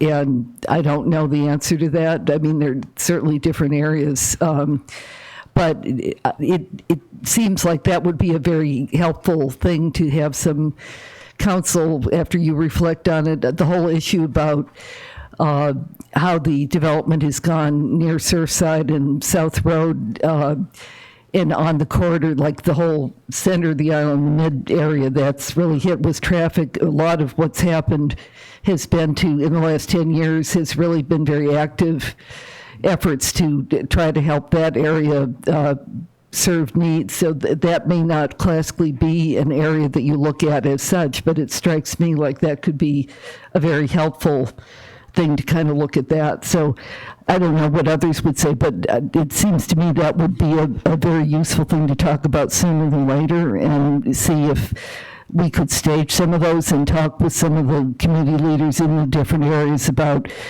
what they think should come first or what might be delayed. You've been involved in that, Nat. I wonder what you'd say. My comment was the one Andrew's probably thinking of. We would have had to have Surfside West if we were gonna get my comment into the Surfside, because there was 4 parts of Surfside. We would have had 5. And my comment in that whole area sort of got kind of, I don't want to say squeezed, but again, it was like connected. And that was sort of one area that was looked at. The Quidnet thing, what's the guy's name that came in for a couple of articles? The architect there. I think Mr. Thornwell came in. Luke Thornwell. Yeah. He came in a few times. And Quidnet is similar to Nantucket and that Cisco thing we did with the height.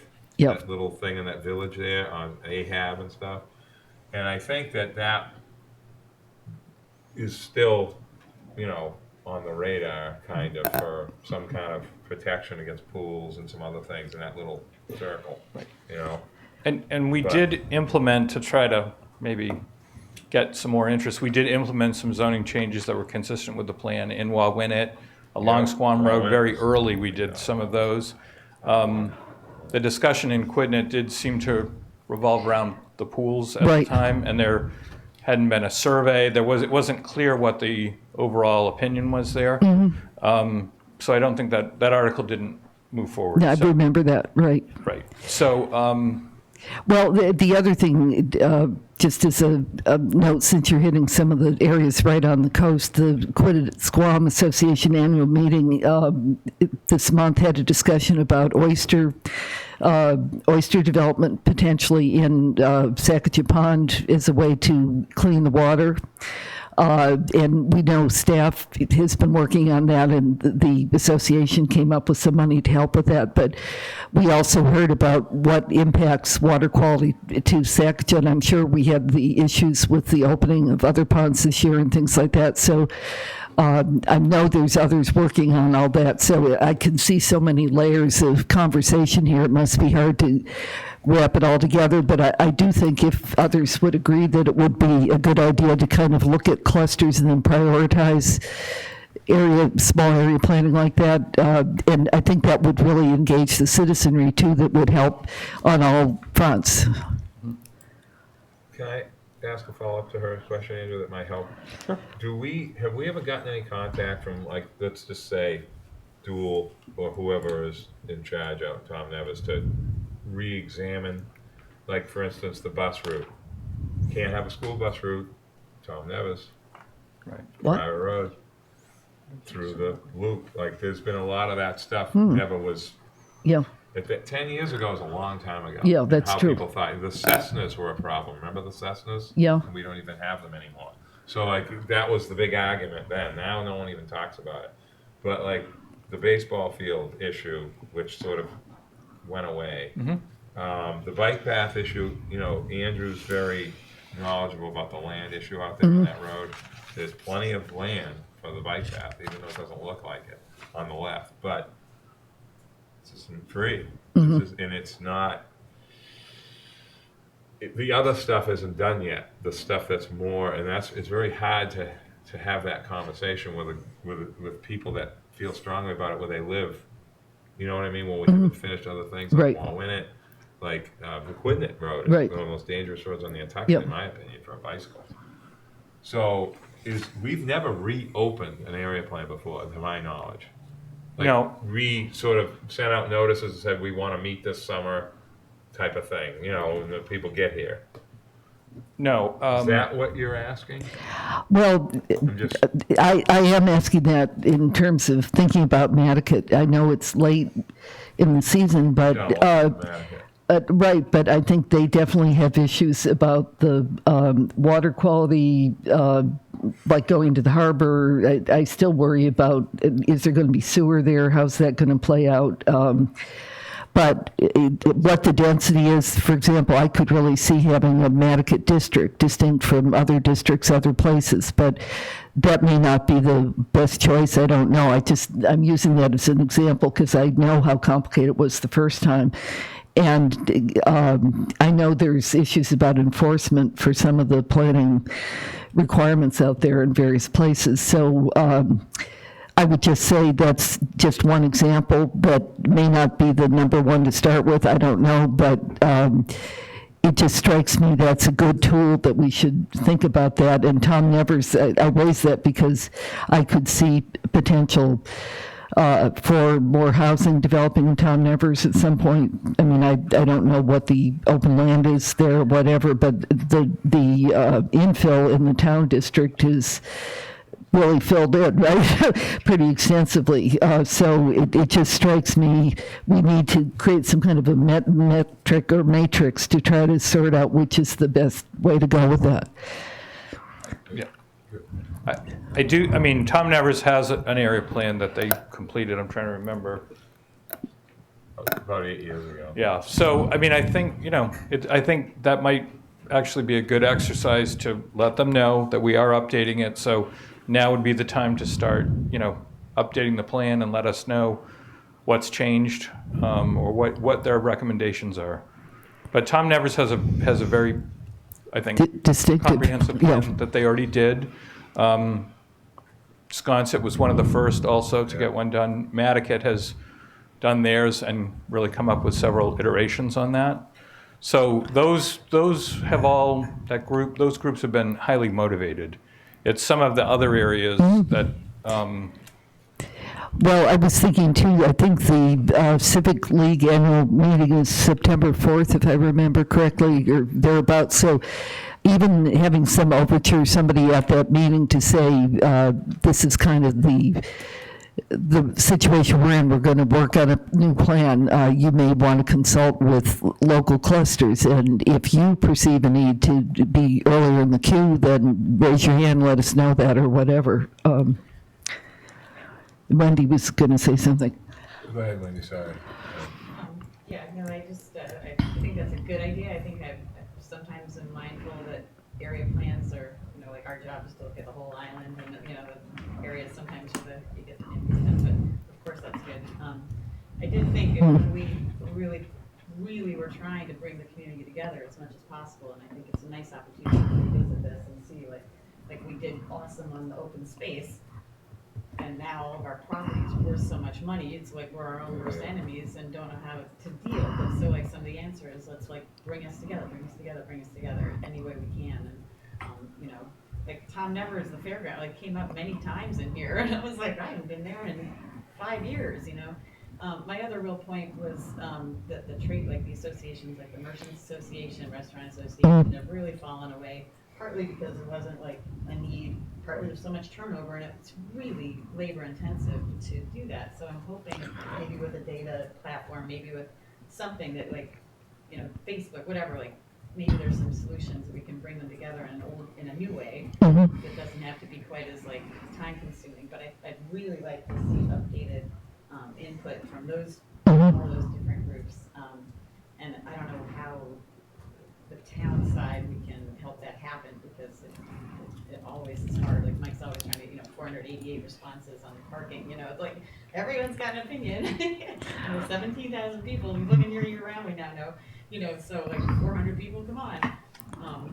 So just how can we really get the input? And it was I thought, it was super community building in 99, 2000 when we were first doing these big meetings at the high school. And it feels like it's time to maybe do some of that again because this car limiting conversation, my daughter's 20, she told me it's time to limit cars. And I was like, okay, interesting. And whatever it is, I don't know.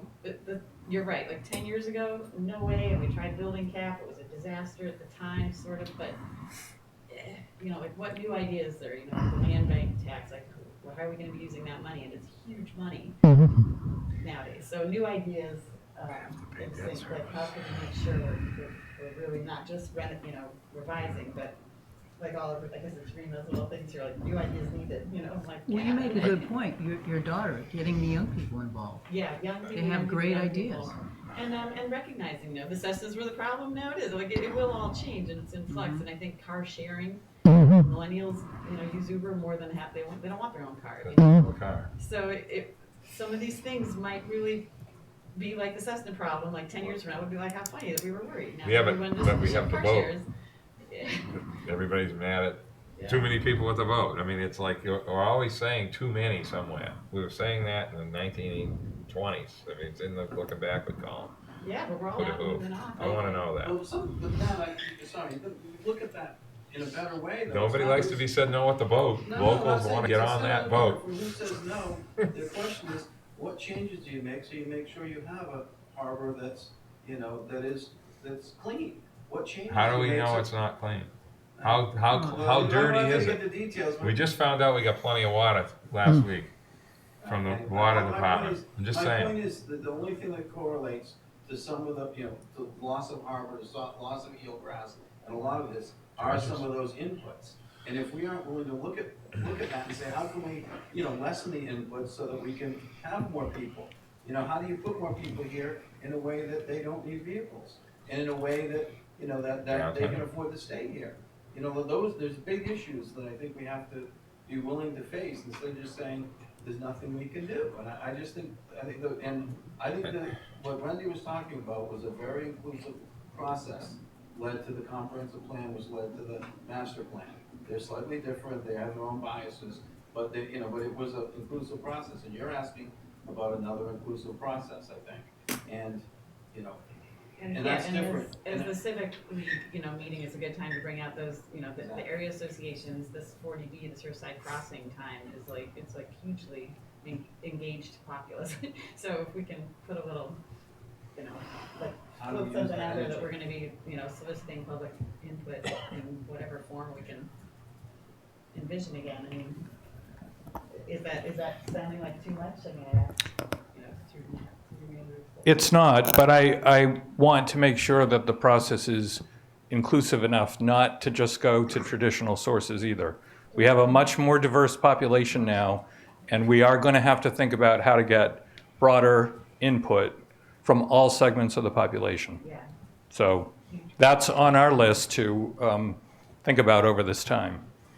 But I don't, it's going to need to go to more than, So sorry, what is the timeline? So it's another year to. it's really, it's, the census data is not going to be released probably until the end of 2020. Oh, okay, great. So there's time here. And if you look at the process that led up to the adoption of the master plan, again, unanimously at town meeting, so you were there, a lot of you were there, you know that there was a lot of work that went into that ahead of time. So I don't intend to rush this and not follow a really comprehensive process. Andrew, can I just ask one thing too, to be sort of brought into this with Judith talking about Nantucket? I mean, that's all like so fresh in my mind. The zoning that was out there was insane. And it's all fixed now. I mean, I think we need to list things that we've done. Because we have a wicked short memory of what we've done to improve these areas, and we sort of forget, just because there's a lot of building, doesn't mean we didn't reduce and change the amount that was allowed before.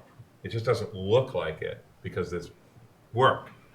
I mean, that zoning by the I hope you don't think I Nantucket. suggested anything to the point at all. No, I'm talking about Nantucket being brought up. Yep, Like, it's just an we example. fixed Nantucket big time, especially with the pool thing and the height and the Nantucket Marine nightmare that was over there, that they had all these rights and we got this all fixed, and it took a lot of doing to do that.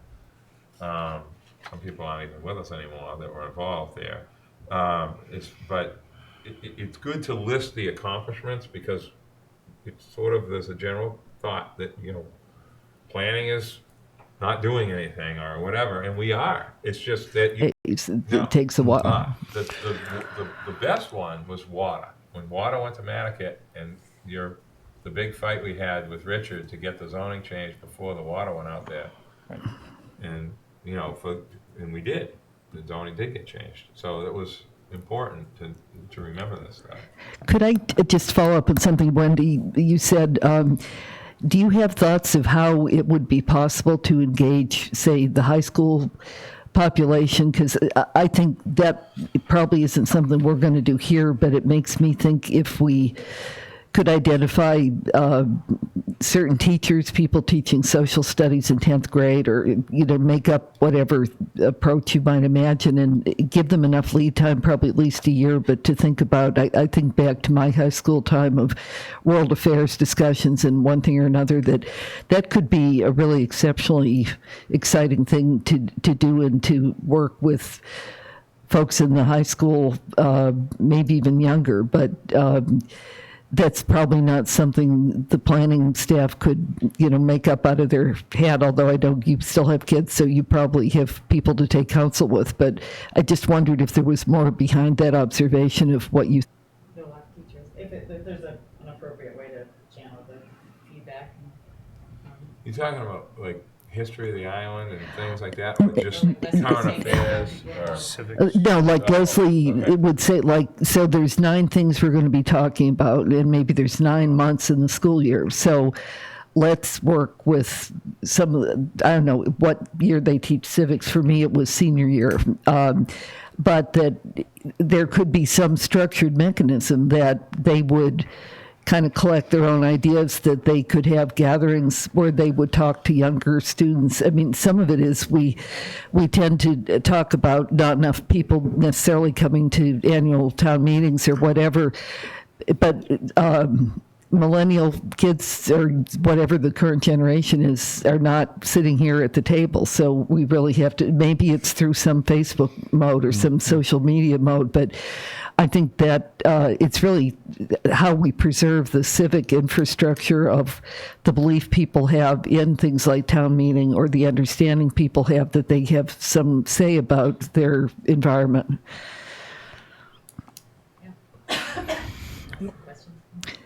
I just mentioned, I know in the 8th grade there's a maritime studies program, and as a part of the maritime studies program, it was last year or the year before, they did a whole study of wave propagation and beach erosion, specifically sort of not targeted, but just with the issue of what's going on out on Baxter Road, and just so they were studying the effects, and so they studied it for a period of time, and then the students sort of wrote their opinions and their ideas about whether it was a good thing, a bad thing, what needed to be done, what could be done, and it was an interesting study. I mean, when you read the material, you could see that some of them were clearly influenced probably by parents' but there were other things that some of them came up with some fairly interesting thoughts. And so they, I don't know what program or what study it might fit into, but you might have island issues that you could engage them to have a teacher studying, whatever, traffic, whatever you want to. Yeah, and see what they come up with. It's kind of interesting. That's true. Yeah. Andrew, I just had one question as a follow, and it's maybe not specifically germane to the master plan. Maybe it is, but people keep. I'll be discussing something with somebody, and they'll say, "No, have you seen this study?" And the last one that somebody gave me was a study that was about 9 years ago, an inundation study. I guess it was the effects of tidal changes in tides, mean tides, and also storm-related frequency of storms and whatever. And it basically mapped the areas on the island that were would be most subject to inundation. We probably all could name them if we just sit around and think of it. It's pretty obvious, but it was actually supported by data. And one thing that I've been curious about, and again, I've seen a map of Tuckernuck at various times, and you see how much loss of land there's been, and where the land changes. But on an island-wide basis, somebody must have that. And is there a study somewhere I don't know about, which actually almost like overlays, where you could have overlays showing every decade of how the shape of the island has changed? There are? State resource, oh yeah, I can find that for you. Yeah, it shows I mean, it's a very broad map. Consultants use it, but yeah, it goes back year to year. Pretty much every And island has a year to year. is it a change of phase. public, I mean, is it is it on the website somewhere? Yeah, it's on the website, I can find it for you. Okay, maybe I can talk to you afterwards, because it's interesting. And they have projections too, that he can find you the projections of if it rises this much, this is what's gonna happen. Yeah. They've modeled all that, yeah. And, it's worth noting that wasn't even, I mean, you don't see really much of any of that in the prior master plan. Yeah, like I say, I'm not sure how it Which relates, obviously, but that needs to be included. what the shape of the island might be 10 years from now might have some effect on what we want to do in the master plan. So, Okay. The coastal resiliency stuff, is that gonna end up being, I mean, you're kind of bringing that up in a different conversation. Judith brings that up, but I haven't gone to any of those meetings. I wasn't here for the last one. Is that gonna be something that is, how's that gonna end up turning out for us? Is that gonna be adopted by the selectmen, or is that gonna be something that is it's just gonna be kind of a moving target, sort of, it's not gonna be guaranteed we're gonna do this, this, and this, but there's gonna be some kind of plan or policy or something, I would assume. Yeah, out of all I mean, that. that plan is from town administration. Right. No, I And- understand, but it's similar to what Fritz is talking about a little bit, as Well, far as the. And it depends on whether it's accepted, whether it's approved, and then what kind of direction comes from them out of that. I mean, some might, I would see, coming directly to the Conservation Commission but, there have been, many of our zoning changes, at least along the coastline, have been thinking about that. We've been putting all of the coastal areas subject to erosion into the lowest possible density over the years. So, I mean, we've reacted to much of that, but again, it did not make its way into that earlier version of the master plan, and in this next one, it clearly will. As a town, we've been doing a lot of the resiliency stuff by default. Like we've been buying, the land bank has been buying land on the water, and they've been buying water for front parcels. That's one of the things when they score you, when they look at you as a town and say, are you doing the right things? The zoning is one like Andrew's talking about, buying property for that, along the water, so that you can soak up more water and there aren't buildings there. We've been doing that. We score really well, even though we haven't really been even working at it. So there's some interesting things when you start to read like what they're looking for now. There's a couple things we have to do for sure, but I think we're already doing it. Sounds like a zoning change. Yeah. Just don't think about it. All right, does anyone else have anything? Mary, you okay right now? Okay. The committee reports, so the work session, whose job is this? Is this yours, Andrew? This is your update.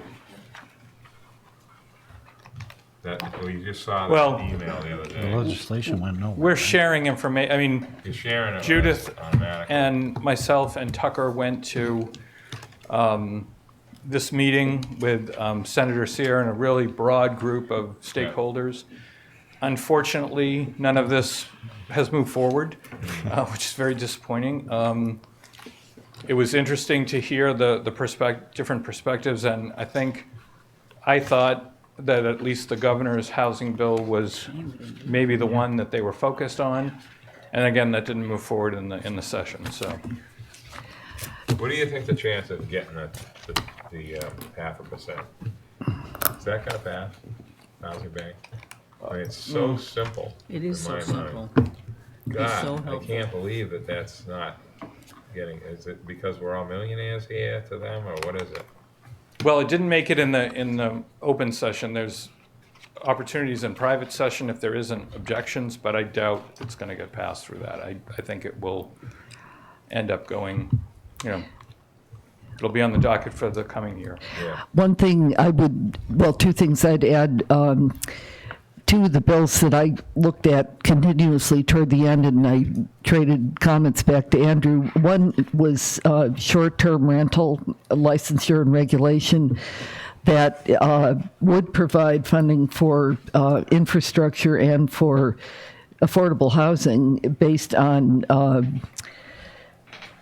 a tax on short-term rentals like Airbnb. A lot of different jurisdictions have done that, and it passed both houses, and it went to the governor. He sent it back saying there should be an exemption for up to 2 weeks of rental without having to pay the tax, which I can see makes a lot of sense. And I would have thought, ideally, he would have signaled that beforehand, and it would have passed completely. But I don't know what really happened. But that's one, if you haven't seen it, it really would be worth taking a look at, because it also provided, for example, some of the funding would go toward more enforcement of personnel to enforce and be sure that there's compliance with those requirements, and that everybody who was doing such rentals would have to register so that you'd have a better way to track if there were a lot of people, things like health and safety, how many people are being crammed into an area that may not be the right space, adequate space for them. So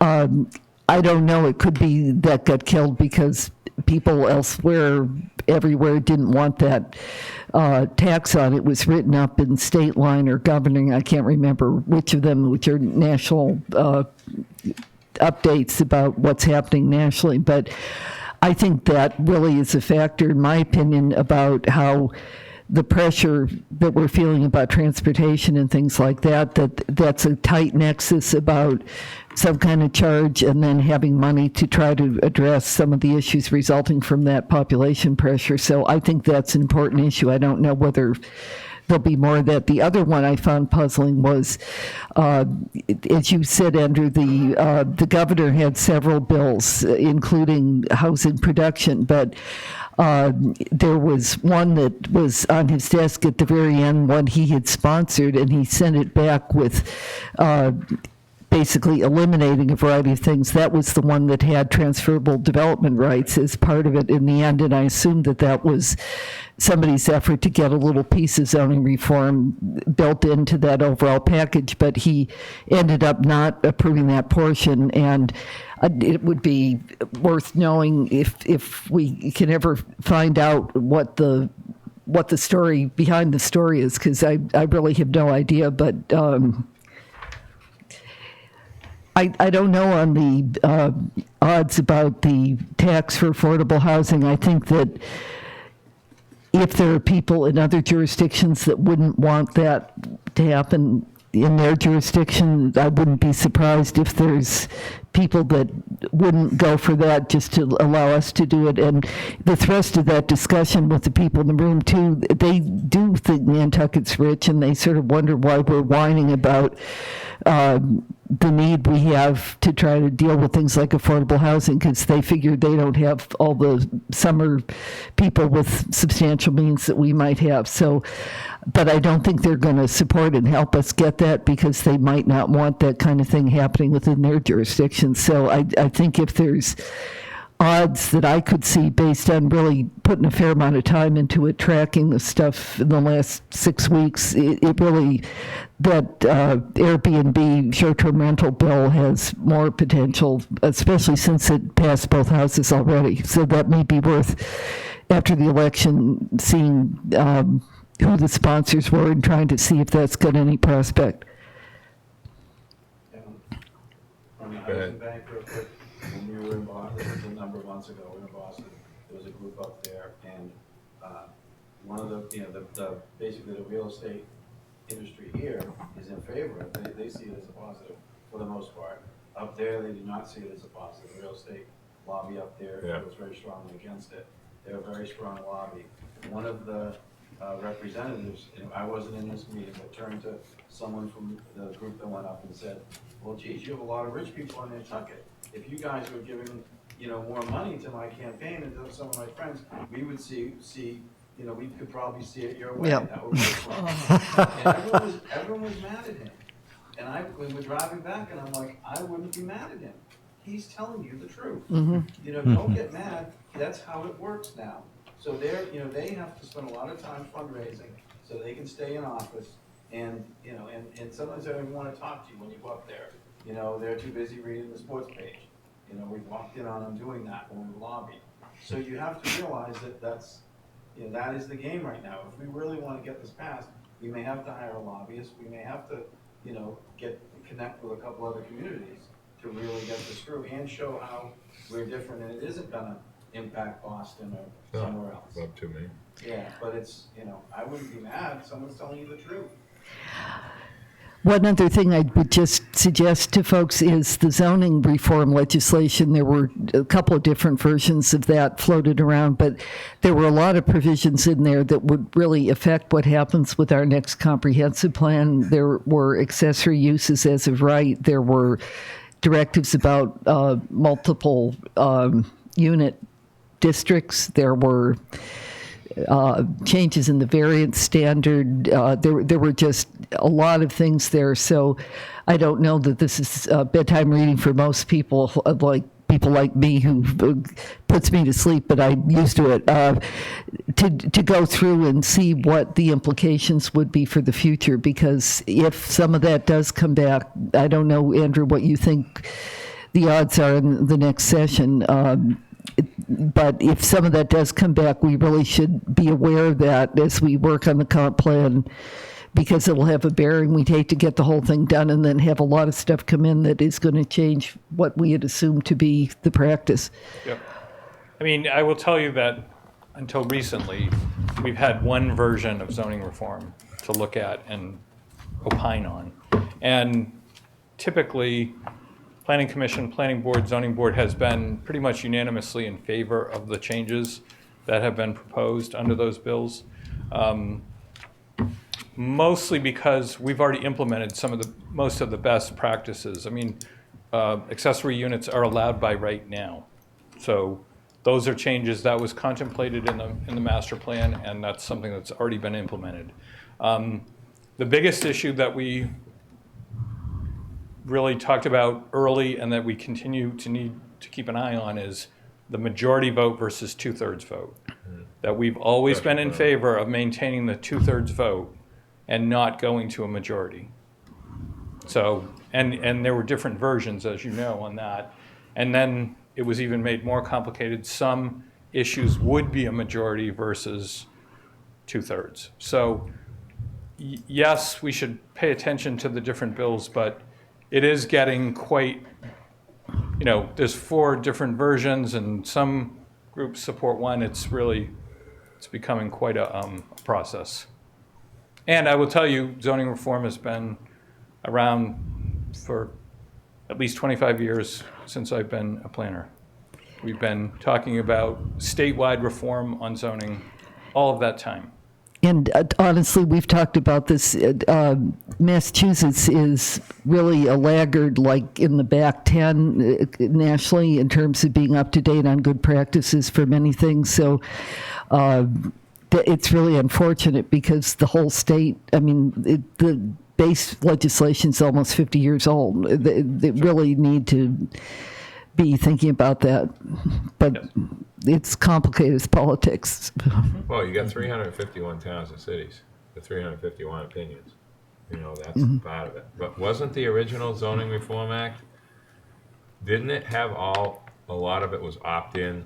So it was giving each community, we had the A&R discussion, and we had the 4-to-1 special permit issue. That's what I thought you were talking about town meeting. Town meeting, yeah. I thought you were talking about special permit, because that was one of the things too, which I don't agree with going to regular majority for. There's reasons for this stuff. There's different thoughts on that. Have they changed all that? They were talking about it. There's different, there's They're different. never going to get it to go through without having individual towns being able to opt into things or not. It's not going to happen. I can bet you. But remember, state enabling legislation works in, all of the other states have managed to solve this. I mean, this should be moving forward. I think that, they've been pushing to make every change or nothing. Yeah, And that's what I so mean.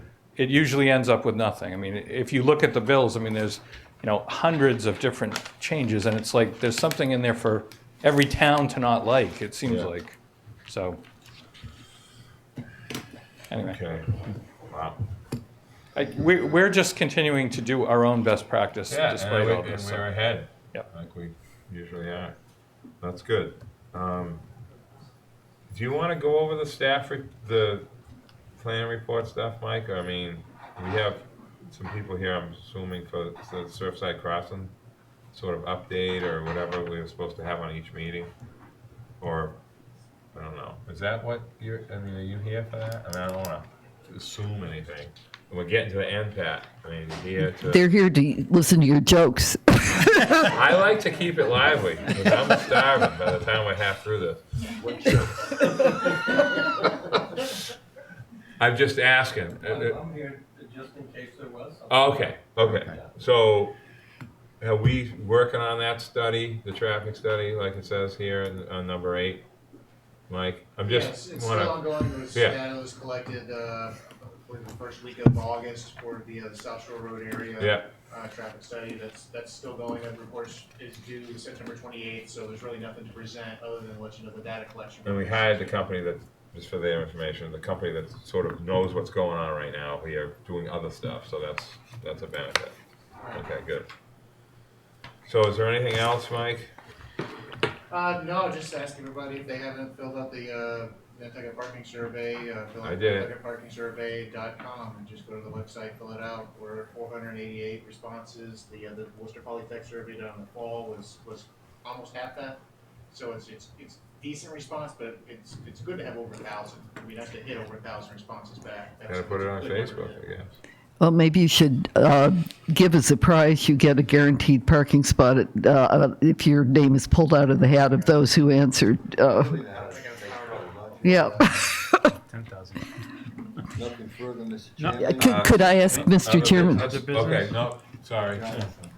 I know everyone wants to Okay. leave. I just want to make a quick comment. I was thinking about this bike path and, private funds, how we can, get some of the areas like Walnut that's forever and Tom Nevers. And then something crossed my mind when I think about highways being named after individuals and corporations and buildings and foundations being named after individuals. And we do have fairly affluent people living in certain areas. And I think of the Tom Nevers.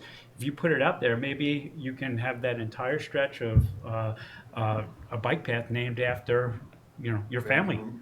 And call it the John Smith Bike Path. Hey, if I had $1 million, I'd do it, and my I name think would live the in Bertle perpetuity. Yeah. Johnson.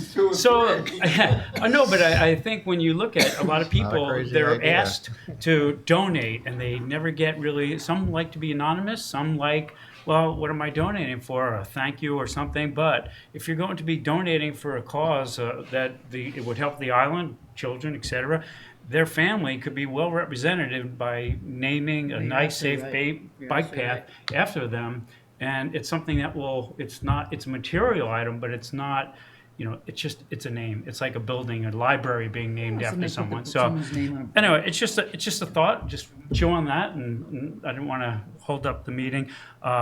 This one might take a little bit of time, and I noticed something, the last couple of weeks, Easton Street, and I work on Easton Street, but this wasn't during work hours. This was after work hours.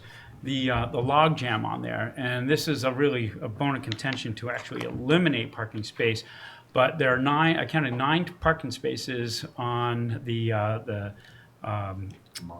it's a double lane, and when we have construction, sometimes we eliminate one side. If we have an event, we eliminate one side, and you never see. It's always beautiful the flow of traffic.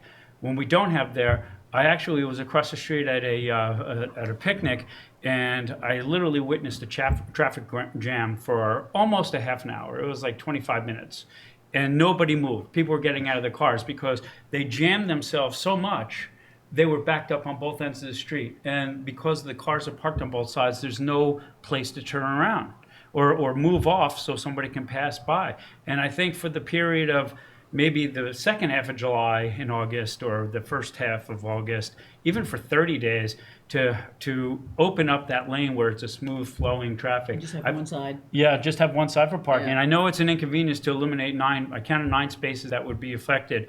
And it didn't have to go in front of the Nantucket Hotel because it seemed like it's wide enough to get 2 lanes where people can pass. But just on that one section from South Water to where the North tree Water. is, if you just put one side, just for that short period of time, I think the flow of traffic would go well. I also witnessed in the same day 2 accidents where a moving truck, scraped up against a brand new Volvo car that was parked on there. Oh. And the police had to be called down for the one. I think the other person just kept on going, and they were called back and given names. But it's tough, and that's only 2 days that I witnessed. I can't imagine what's going on every single day that's being complained. But that's just one area that I'm noticing, and I don't know if there were anybody that had any thoughts to that. I agree with you, 'cause that street's not wide enough to have parking on both sides. and some- When Matthews was gonna do We the wide- hotel, no, they but widened it. Except for area. the trees, Except and for the that's trees. in the Except for the trees. decision that gets fixed and those trees fall over at some point. Yeah. So there is something, but it's But up until not gonna that happen tree, until the you tree can is gone. eliminate the space, and not 12 months out of the year, One thing you just could for the do high. there, 'cause they've talked about this at DPAC or at one of those events, is you could delineate how wide the cars were on either side, so that it could be a moped or Oh. a car, so that they have to park within, and if they're outside of that, they, cause you could do it and still keep those spaces, and you might get 12 spaces instead of 9, because you put small cars there. Mhm. And so that, people don't like to hear that, oh, small cars will get a priority, but in a situation like that, it would do both things. You could still keep some on-street parking, which is necessary, and you get the flow and better. Part of the problem is everything down there is now, a foot and a half wider than it used to be. Right. So it doesn't fit, so. And that's all. Good point. Nat, if you don't mind, 2 questions. One, I wondered, Mike, if you could observe, I keep running into occasions where they're nearby roundabouts, like at the Milestone and then the one on the way up to Sparks, where it seems like the traffic is extra complicated because both circles get jammed up and everything. And we've never, I think, talked or gotten your thinking about how, if you put rotaries or roundabouts close together, what the dynamic is between them and whether indeed speed things up. I also wanted to ask again about roundabouts. There was an accident I think we've all read about a bicyclist child that got hit by somebody who left the scene near off Surfside. It wasn't a roundabout, it was a crosswalk. Okay, but that's an area where we're talking about possible. That was down by the elementary school. The closest thing to. No, it's we're talking about maybe putting one in there. There's not one yet. So those are 2 current events, and I just wondered if you have any thoughts about how roundabouts, if you have them paired close together, adjacent, nearby, how that affects flow, and also whether there's added issues with that incident in mind about how you manage crosswalks and pedestrian and bicycle traffic in an area like Bartlett and Surfside. No, absolutely. Well, first with the Milestone Rotary and the Sparks Avenue roundabout, they should work better. We always talk about here, the Milestone Rotary doesn't have the capacity to process vehicles appropriately. That's why you get the queue on Sparks Avenue, past the bank, through the Rotary, up to the Cumberland Farm sometimes. It just doesn't have the capacity to process the vehicles. If it's rebuilt to where it can have that capacity, then you're not gonna see the queuing and it should work fine. The proximity of roundabouts next to each other, I can show you examples of where they're literally touching each other, and it's a double roundabout. So there's really no issue with having them in close proximity. They can be as close as touching each other. You must dream about that at night. I do a lot of finding and examples. But So that's the answer to that. Okay. The Bartlett Surfside intersection, through some of the public outreach processes, I've tried to explain about how it would be safer for crossings vehicles would be more perpendicular to the approach to the crosswalk, and why that would be safer. How there's refuge areas for people to stop in between the traffic lanes, and how that would be safer, and how the traffic a lot of times it's like 5-10 miles an hour coming out of the circle, which is a safer situation than coming without stop control to make a turn to a road, and how that can be less safe than having, first of all, the perpendicular approach where you can see straight ahead rather than behind you, and a refuge area for a pedestrian to get out of the way, basically. Configure